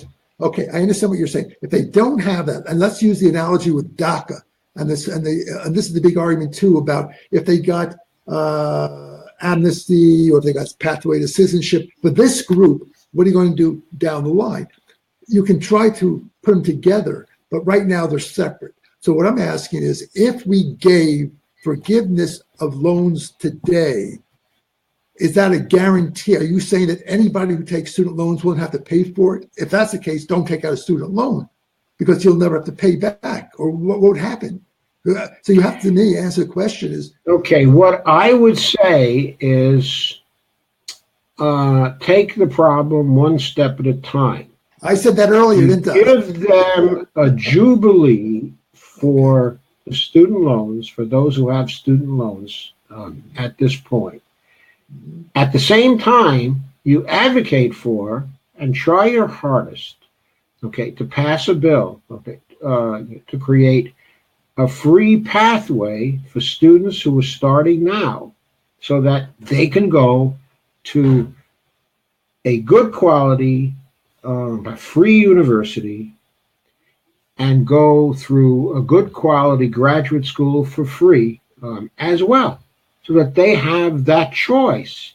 And the reason why I advocate for that is because I think it's in the interest of the country. But It's in even the interest of. but even in Europe, which you cite, it's not. They don't do that. You go to Cambridge, you go to Oxford, you pay a high Well, that's in fee. England. Okay, well But that's in England. or Okay, but in Canada too. Germany, okay, but in Germany, it's free. Is it free for Okay, in everybody, or is it for Canada, only those if you have a certain intellect, passing grades? It's this hard screening process to get into the system. If you get in, it's free, but not everybody can get okay, into it. That's the okay, key. okay. I understand that if you get into college in Germany, the college is free. Okay, I believe that it's also free in France. Okay, they might But have you have been to get in. talking. Yeah, but get into it. That's the hard part because 80% Well, of it's not that hard to get into actually compared to America either. Okay, but that's another question. Okay, these right. are other questions to take up. Okay, Sure. the important thing is that the principle of the thing, they're offering the free education to their citizens.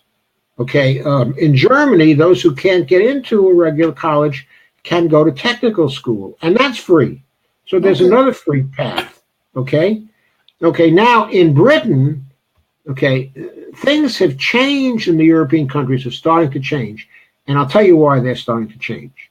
Okay, because in the eurozone, in entering the eurozone, okay, and taking on the euro, okay, the European nations have given up their fiat currency power. Right. They are now currency users. They can no longer create currency. That was intentional. That was intentional. They didn't want to with the snake. They didn't want that. They gave up. They forfeited the right. They made a grave mistake. That is why Greece is in the situation, okay, it is now. That's why it had no policy space to escape from the crash, okay, right. Because of that.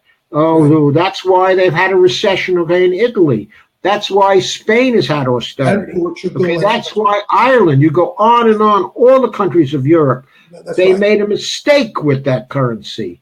They just screwed it up. They needed to keep their currencies and keep the common market. The common market was good, but the Eurozone was bad. It They defeats really what you need to were get rid of that. because it defeated the purpose. What you were saying about sovereign right to print their money or create money, however you want to do it. They gave up that right. That's what they did. Well, what that right is, it actually equates to increased policy space to cope with crises. I understand, They but they gave gave that up. away, okay, Yes, right. They gave it away. I'll tell you a story, okay, with respect to Italy. In the early 90s, before the euro, the Italian currency was in disgrace. Okay, the debts of Italy, okay, were very, very high. Okay, and the Italians were just thinking of it, okay, in terms of of debt. Okay, and there were two American scholars, actually one who was a businessman, okay, a hedge funder, okay, who went over to Europe and spoke to one of their experts in economics, who was a consultant to a minister, okay, or was a minister himself, okay, or something like that. Right. And they talked about what would actually happen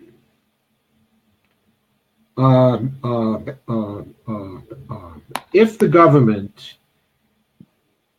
simply guaranteed that all debts would be paid to the creditors. And they just took through this process with this guy, okay, who was at the ministerial level or something. Mm-hmm. And he was a professor himself, okay, and very bright, okay, as well. And he puffed on his pipe there. And they talked for a few minutes. And suddenly he saw it. He saw the truth that although Italy could be subject to inflation, okay, and other nasty things, that having the currency power, it could never default on its debts, okay, and it could never go broke. So all it had to do was to keep the bond markets under control, was to make an announcement that all debts would be paid. The government was never going to default. And the whole run on Italian bonds was stopped in its tracks just by them going out, okay, and announcing, we're never going to default. These debts are absolutely guaranteed. We have the currency power. We are going to buy up these debts if you want them to buy them up, or we'll pay them off when they're due if you want that. But every single debt of this government is going to be paid. That's what they said, and it ended the crisis instantly. And my friend who went over there to advise them made $100 million on that deal because he bet on Italian currency. That's why he went over, okay, to advise them. And he bet right, and he made $100 million on this deal. And today he's a very rich man still. Okay. So my point is, I'm not telling you anything secret. This is public knowledge. Okay, he's published a book about it. Okay, and named names in the book. Okay, of the Italians involved. Okay, right. The point being that they made a mistake when they gave up their sovereign currency, and so did all. Okay, of European governments. But to relate it back to our situation, we still have our sovereign currency.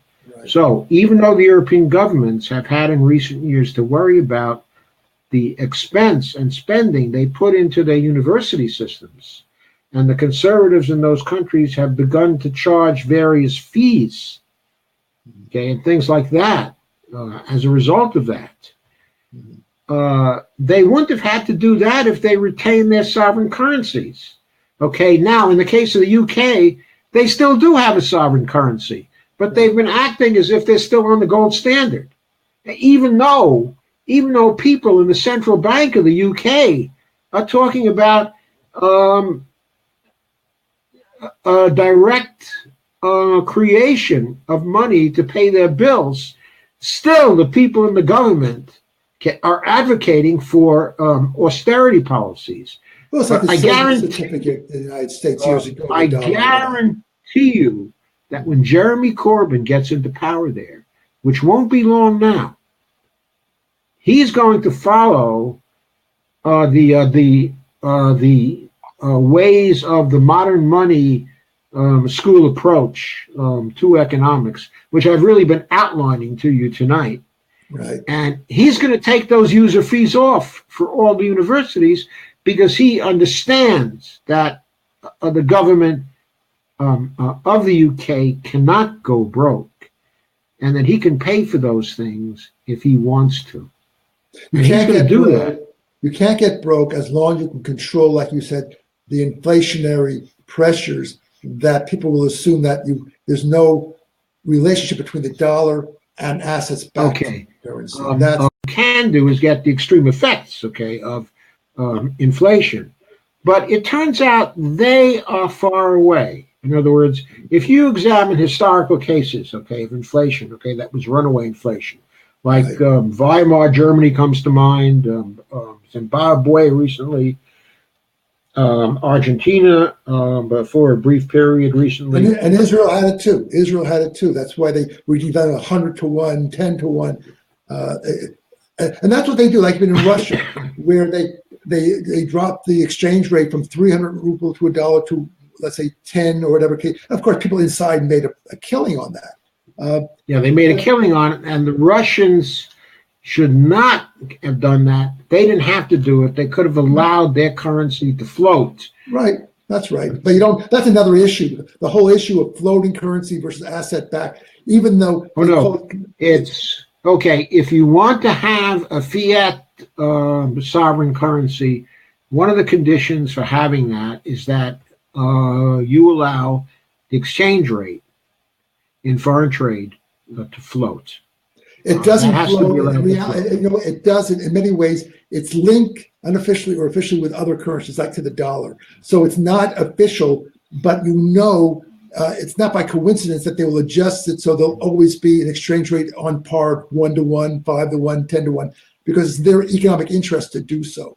The point is they're using the dollar as kind of a gold standard. That's right. But they don't have to use the dollar as a gold standard. They don't have and we certainly do not. Correct. Because we are basically currently the standard. I don't think we're going to be the standard actually forever, and I don't think it matters. It doesn't benefit us to be the standard. In fact, it probably costs us a point or two in terms of the unemployment statistics. In other words, it hurts us. It actually benefits some of us, but most of us, it hurts. Yeah, but there's also political, because when we enforce embargoes or trade, we tell them they cannot use American dollars overseas because officially the U.S. says we control dollars in every economy. You cannot put our dollars into Cuba or this country legally because it doesn't belong to them. It's our dollars they have to, and so for the U.S. to use it. Those are our dollars. Those are our dollars. They're not Chinese dollars. China doesn't make the dollars. We make all the dollars. Right. Exactly. And so that's that. However, to get back to my point here, sure. For us, the $60 billion is something we can easily create. We just did with respect to the military spending, and we just did in a way with respect to the tax cuts also. So we really don't have to worry about. No, I understand what you're saying because everything is based on anticipation and this and that. But in reality, there's nothing back. And that's the concern that you'll hear saying, well, if the predictions are wrong, we'll have to pay it. And you'll say, no, we don't have to pay it now. And we have 30 years to pay it as long as they make proper adjustments. I'm not saying we are having 30 years to pay for it, because this clause, that I put up there says that we're not going to float any debt to pay for it. Right. Well, that takes a lot of that. Things like that require a lot of discipline, and unfortunately, I still will say, history has shown that Congress does not have politics supersedes, if you will, this type of action. They don't have the discipline needed. I'm a strong believer in reality biting. If Congress spends too much and we start to get inflation, then Congress will do what it needs to do to begin to control the inflation.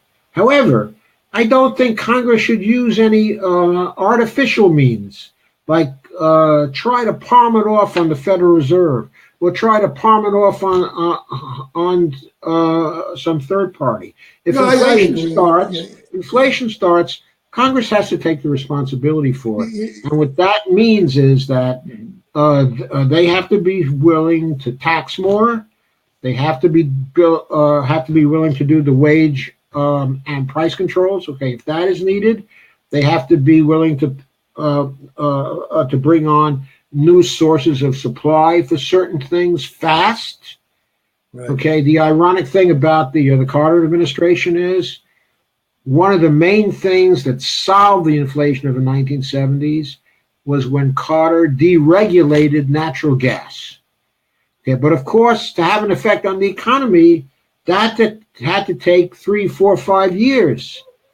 And when that time had passed, that benefited Reagan. He was out of office, and that actually benefited Ronald Reagan. Right. But that was one of the main things that solved the inflation. Right. Okay, the other main thing was that Paul Volcker backed off. Right. Once those two things were gone, then the Saudis were stuck with a glut of oil, and they had to bring the oil prices down. They had no choice. Right. They were well, what I stuck don't like, and we'll end it here, but you kind of implied it may not be exactly right, is that what they do with Social Security money that you put in, and they start playing around with it, moving it around budgets, it's balancing this and this. They're playing fast and quick with accounting. Well, what I'm saying is, yes, they are playing fast and dirty. Well, it's accounting games. The Social Security Trust Fund, okay, is not even a bank account. It's a record of accounts at the Treasury Department. It's not a bank account that sits at the Federal Reserve. Okay, it's just a record. Okay, it's just a record of what the Treasury spending account actually owes to Social Security. Okay, so guess what? Let's say the Social Security Trust Fund were to run out. And let's say Congress were to say to itself, oh, the Social Security Trust Fund, okay, is run out. But we want Social Security bills to be paid anyway. Congress would be perfectly empowered to appropriate the funds for Social Security spending. That would be premised earlier as well. Right, exactly. Yeah. I understand that. It's always in the hands of Congress. It's not in the hands of the Social Security Trust Fund at all. That was a device that was created by the neoliberals to make it seem that it's not really Congress's fault. It's what you do by putting money into the non-existent Social Security Trust Fund. Baloney. It's always Congress's fault. I get the message of what you're saying and the intent of what you're doing. In which it's based, I like to paraphrase, but just like they would say Parliament is supreme, in monetary policy, Congress is supreme. It can do what it wants. That's your premise, and no one can tell Congress not to appropriate the money. The only check and balances is that the president can veto it, but if they have a majority, they can override it, and that's it. And you're saying if Congress doesn't take that power, it's their own stupidity. I'm summarizing it, but that's what you're saying. I'm saying that. I'm also saying that the national debt, as it exists today, right, is nobody's fault except the Congress. It didn't have to allow the Treasury Department to issue debt instruments.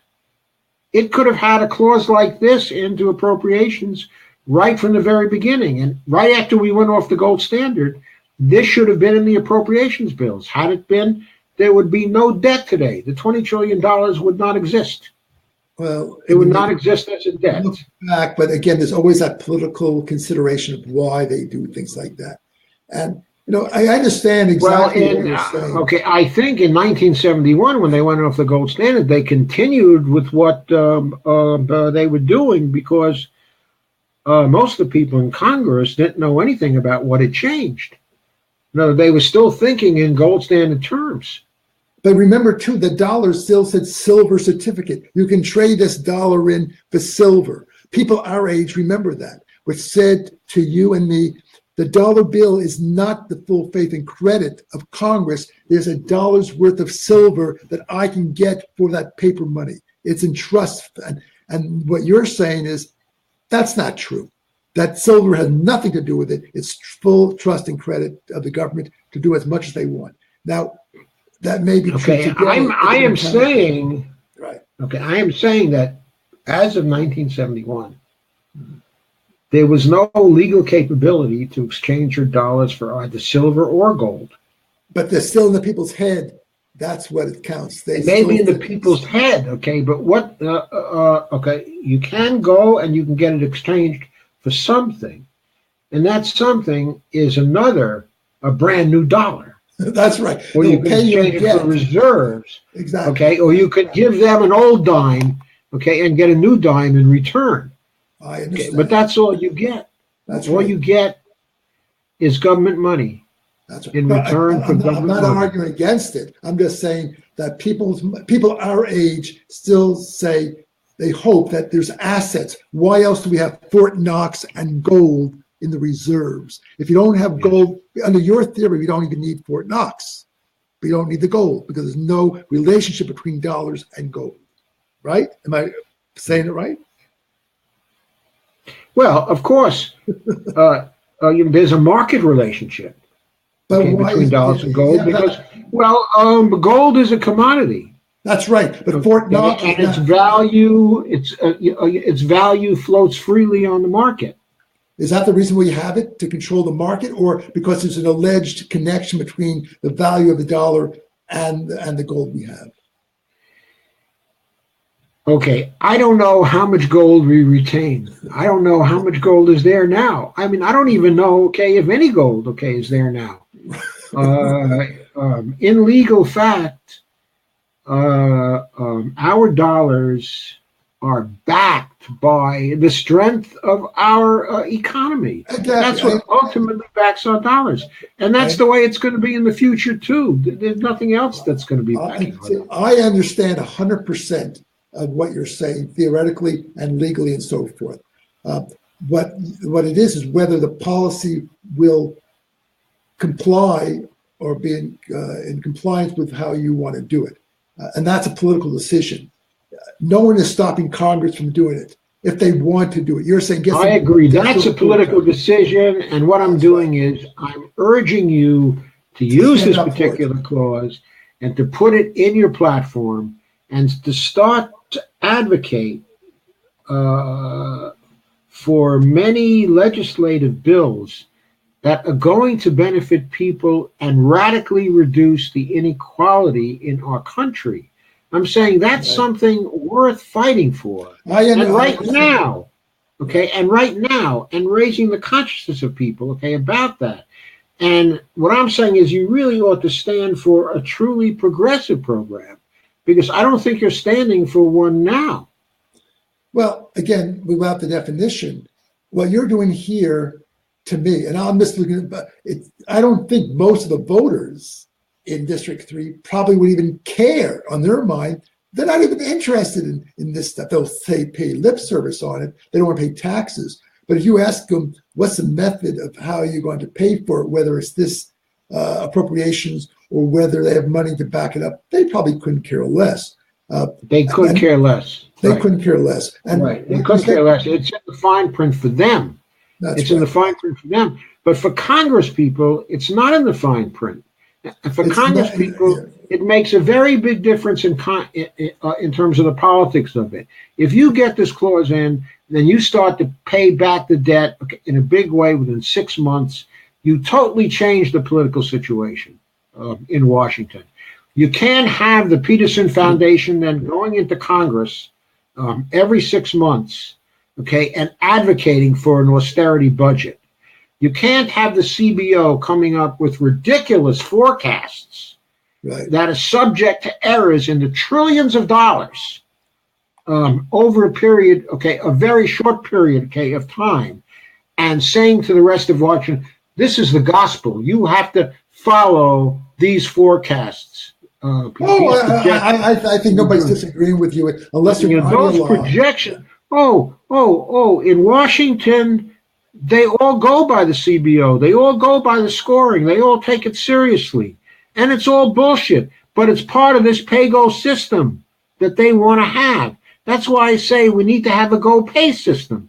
Because in a go-pay system, the CBO would not making these ridiculous projections, which the Peterson Foundation then would latch onto and use their propaganda network to advocate for austerity budgets all across the country that have an impact in every single state, including your own. We got to get rid of that political situation. Well, I understand. And this simple language will do it. But one word to the wise, in terms of the scoring and things of that sort, people use it both ways. When they were talking about modifying or amending Obamacare and the like, some of the more liberal Democrats were using the scoring to say vote against it because it hurt more than it helped. So it depends on what position you're on at any given time. They will say we're using that as a neutral position, have the Congressional Budget Office give these scoring. Either you have to accept it for everything or you don't use it. I think that's to be honest. Now, whether you I agree. Okay, I agree. And I say you don't use it. And the reason why I say you don't use it is because it is observable that over the past 40 years since the existence of the CBO, that the federal economic policy, the federal fiscal policy has taken an extremely conservative turn. If you look at the state of the economy from 1945 to 1970, and then look at it from the middle 70s up to today, there's a radical difference in the rates of growth. And there's a radical difference in the level of equality in the country. I don't think anybody's disagreeing. The Gini index has gone crazy. That is highly correlated to the actions of the CBO and the very existence of that institution and its projections, because it's part of this pay-go system. It's about this pay-go system. Okay, and you know something else?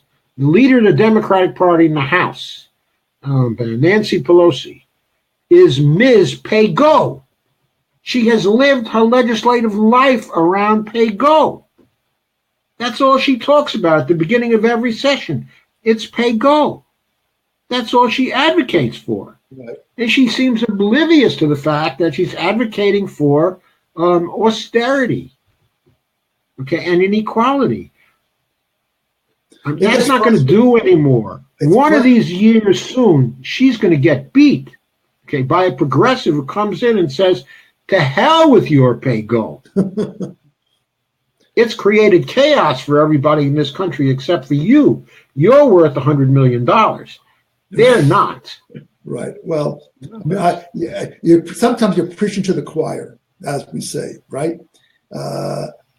But if I had to summarize it, what the problem is, whether you agree or disagree with it, is you need more outreach to send the message in what I would call objective discussions, where it's not heated back and forth, where you're calling names, and let people know. For example, are they debating this in class at the university, courses of political science, economics, financing? I doubt it very much. Why aren't? Well, I think they're starting to debate it now. I think this the School of Economics is gaining traction now, in part because the economic advisor, of Bernie Sanders, Stephanie Kelton, is a member of this particular school and was instrumental in starting the school up. Right. And now she is his economic advisor. And even though he often doesn't advocate for this particular school of thought, he knows what it says, and he knows what he can do.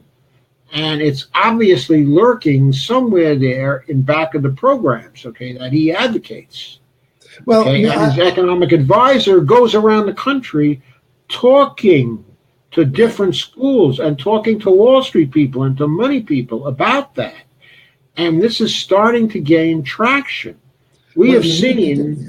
But what you need to do is to put it in what I call plain Englishese, where average Joe and Jane understands it and gets behind it. If they see, we're trying, and we're making gains in that area. Our group is making gains. A lot of what our group is devoted to is translating this into English so people can understand it.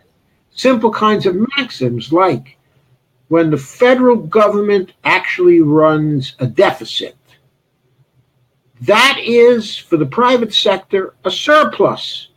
A government deficit means a surplus. Yeah, because they're private spending people. Because they don't have to spend the government. The private doesn't have to pay it if the government already has it. So no, because the government deficit is an injection of spending into the private sector. Right, because I'm just saying that because the private sector doesn't have to generate that income themselves. It's going into the system without them doing it. So yes, it's helping them out. It's helping. Well, the private sector cannot generate the income in the sense of generating the money, because it's the government that generates the money. Or the credit. It's basically the credit that the money they're talking about. They're putting money in and so forth. But again, you see my point. Okay, the point is when the private sector is making a profit, okay, right, that profit comes from the money of other people in the private sector. Okay, that's where it comes from. Okay, right. So it's a portfolio transfer or portfolio distributions inside the private sector. It doesn't add to the riches of the private sector as a whole. The only way the private sector gets more financially rich is if the government runs deficits. That's why the government has run deficits for most of the history of the United States. But that's nothing new. That's why when they say we're going to heat up or we're going to expand the economy by releasing banking policy, so less reserves, so less fluidity. It makes sense, but again, and I don't hate the word "in the weeds," but even and I understand that the one that you met with the other opponent. I'm going to say the impression he gave is that you were here and he didn't know what you were talking about. Except, I agree. I'm not saying I'm any smarter than other people, but people have to take the time to understand the implications, to think what it is logically. Okay, well, that's how I look at it. I'm sure you were. I'm not ready to say that he did not understand. I'm saying that most people, unless they have some type of experience, would not necessarily understand it. I'm not saying I'm patting myself on the back, but I remember when the euro was worth only 80 cents. I lived when I was in the Peace Corps working with the UN. I was overseas. I know how the currencies work. I was in China negotiating how they manipulate the currency. So you have a lot of good. You have a lot of good experience in this area. You don't have to be a PhD. I don't have to have a PhD in economics to understand what you're saying here. What you're advocating is a political solution, not an economic solution. It's a political decision. If they want to take that responsibility of saying, we have the authority to do this, we can do it. What you're saying is they don't have the guts to do it. That's what it comes down to, and you want to build up political. Well, what I'm saying is that most of the people in Congress right now don't want to do it because they're not rewarded by their donors for doing it. Okay. In other words, they're not rewarded by their donors for decreasing the inequality that exists in our country. Okay. You know something? Donors don't want change at all. That's the definition. They prefer to say they don't want change at all. Okay, but people want change. Okay, and I've been trying to advise you that the platform you are running on is not something they're going to get excited about. Well, I could put a little more sizzle on it. It's not sizzle. It's got to be substance. In other words, you've got to be advocating for getting them things that they need and they ought to have, and you've got to believe that they ought to have those things. Yes, you do. But you have to put it in a responsible way of saying, I'm not promising the world and we'll think tomorrow how to pay for it. Now, we can say that Congress can do that. And the difference is I can advocate for this and say this is to empower Congress, but it will take everybody to do it. It's just not one person, not one district that can do it. You can say it will take everybody to do it, which is completely honest, okay, and correct. Okay, but you can also point out that in terms of the policy space to pay for it, that in fact to maintain full employment, we should have been running deficits since 2010 in the neighborhood of $2 trillion to $2.5 trillion, And we have not been doing that. We've been running deficits that are much smaller, far smaller than we should have been, in order to maintain a full employment economy. Okay, there used to be the idea back in the 70s or the 60s, people were talking about a full employment budget.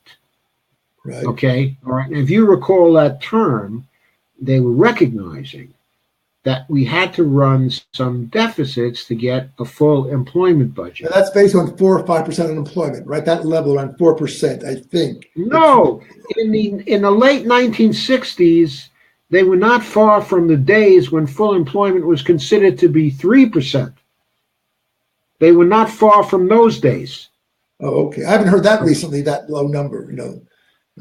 We weren't so far from it. I mean, even very recently, in terms of the official unemployment statistics, which are distorted. Of course, okay. People who aren't working. Yeah, right. Yeah, the U3 employment statistics during the Clinton administration went down to 3.8, okay, at one time. And during the Obama administration, they went down to 3.9 at one time. And they're not far from there right now under Trump. Yeah, but then say that people who gave up looking for jobs or going part-time jobs, or whatever the case is. Yes, Right? when you take those into account, okay, in terms of, okay, millions of people, if you look at the U3 now, I forget what the figure is, it's 5 million or 6 million.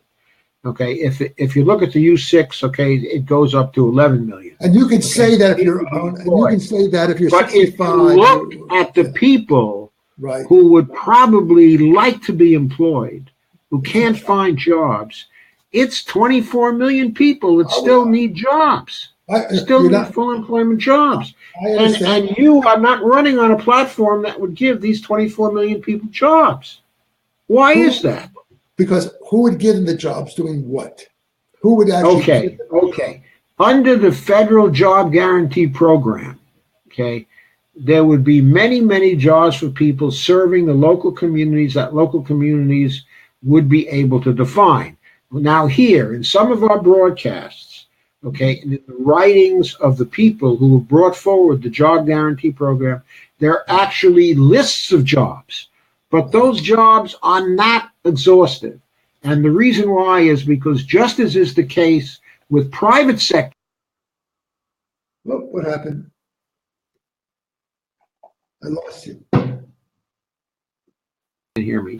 I got to get myself back to the broadcast. Okay, I'm so right. Okay, I'm here. I lost myself. I hit the wrong button. Okay, but I'm back. Okay, got that. You're back. Okay, so the point is that there are lists of these jobs. Okay, but as one person who advocates for the job guarantee has recently pointed out, just as in the private sector, you're not able to predict what jobs will be invented 1 year from now, right, or even 6 months from now. Right. In this other sector, okay, we call it the social value sector. In this social value sector, you would not be able to predict what jobs would be thought up by the local communities that need doing. So you can't put together an exhaustive list, okay, of what would be done. It's like but trust me, there's a list of 50 jobs that could be done right now that local communities would need. So is this like the old WPA type of public works? You got it. It's like the WPA.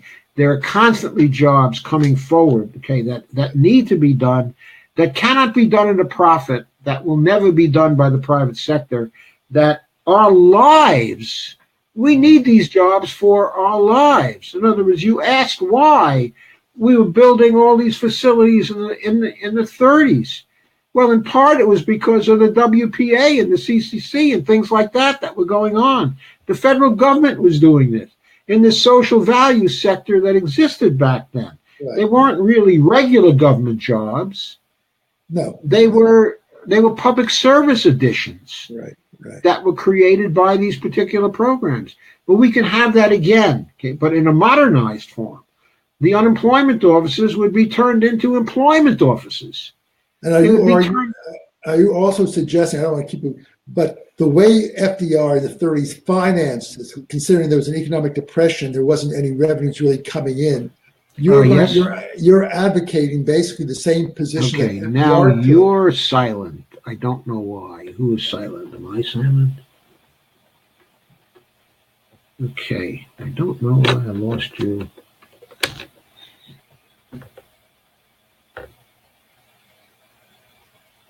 Okay, let's see if he'll come back in. There you are. Can you? I don't hear myself in here, so you can't hear me. Okay, I hear you now.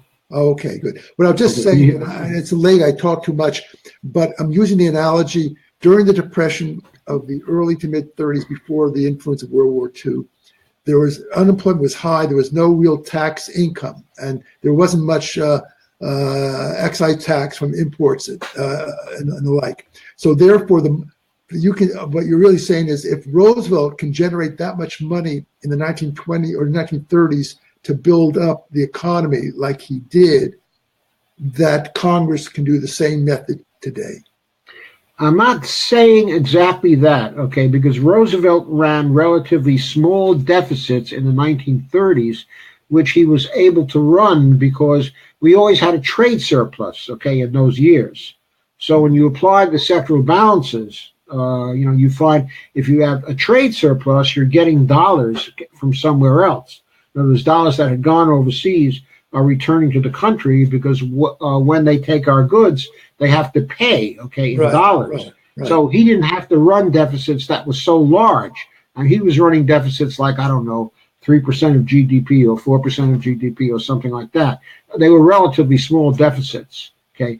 The real example is World War II, when we needed all these public services done, because the military was, after all, public services for survival of the country, okay, survival of our system. And then there were deficits that were generated that were routinely 25% of GDP, 30%, okay, of GDP.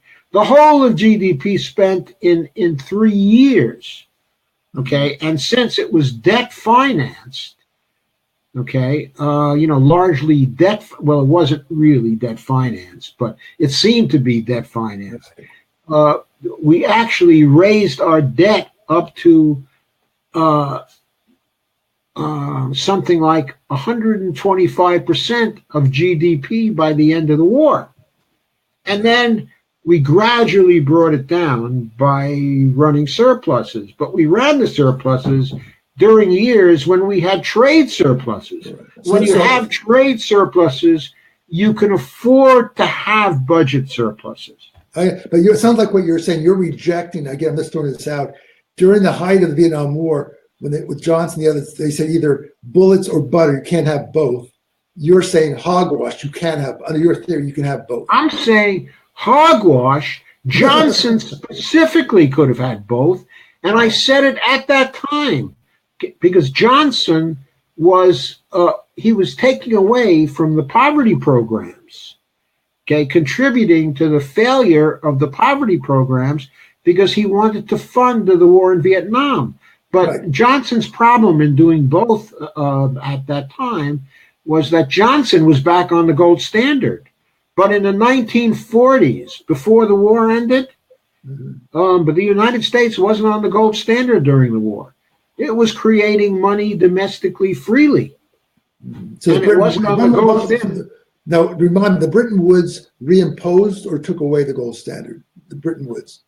What the Bretton Woods did is it pegged the international system to the dollar, which in turn was pegged to gold, because we were promising to redeem the dollar internationally at a fixed price per ounce. I seem to remember that 32. I think it was 32 or 45 to the ounce, right? I think it was actually 32 at the end of that period. Right. I think at the beginning it might have been $16 per ounce. Okay, it might have been adjusted once. I seem to remember a $16 an ounce figure as a kid. I remember 32. But, in 1971, it was at 32 when Nixon closed the gold window. Okay, that's the way he went off the gold standard. FDR took us off the gold standard in this country internationally for the national economy in 1933. But it was Nixon who uh, who got us all the rest of the way in 1971 by closing the gold window. And the way that happened is the French were making a run on our gold because they were displeased, okay, with what was going on, okay, in Vietnam. Okay, so the Gaullist governments were making a raid on our gold stores at Fort Knox, and Nixon was afraid we were going to run out of gold. Right. So the way he handled that is he went off the gold standard. He simply closed the gold window. Sorry, guys, no more exchanges for gold. It wasn't an economic policy. It's strictly a political get even to the French. Don't take it, otherwise we're going to cut it off. Well, it was also an economic policy, but the point is it was within the authority of the president to do that. In other words, he went against the Bretton Woods Treaty, actually. Right. Yeah, but okay. I'm going to end here. Started to withdraw from it. But the irony, and again, we come back to this, the Republican that people love to hate, you hear more good things what he did, his policies, no matter, he may have been a rotten thief and tricky dicky, but it seems like a lot of things what he did was correct at the end of the day. At the end of the day, agreed. At the end of the day, he did a lot of good things. But, he also did some very bad things. That's right. But he was supposedly one of the smartest presidents in modern times. He was an intellect. He may have been paranoid, and he may have had, and those tapes showed he was also an anti-Semite, to the shocking of Kissinger and others. But still, when you look back, and again, I always say, don't complain about the environmentalists and the Republicans, because I remember that he got the governor of Indiana to run it, and so forth. So he did, some pretty good things. I remember Earl Butz, the jerk of our agriculture. Remember that? No, that was horrendous. I remember. So again, I remember. And I used to make crude names regarding his name, right? And so a lot of these things that we hear are not new, and that's what I just want to conclude with. That a lot of the problems that we're facing today, you and I have heard this back in the 60s, the 70s, the 80s. It hasn't changed. Just the players have changed, but the same issues, the same complaints, the same desires have been here. And that's why I take pride, because us baby boomers, okay, you're the edge on the cusp because you're like 12 years older, but it's close enough. You were pre-World War II, I guess, roughly, late 30s. No, 1939. Okay. I was born in January of 1939. But we still said we can do it. We stand up and make it. We were able to stand up and be counted. That was the issue. We didn't let people say no. We were able to do things. If you wanted to do it, we did it. The challenge of it, we can do it. The harder the challenge, the greater the results. That's what we need now today.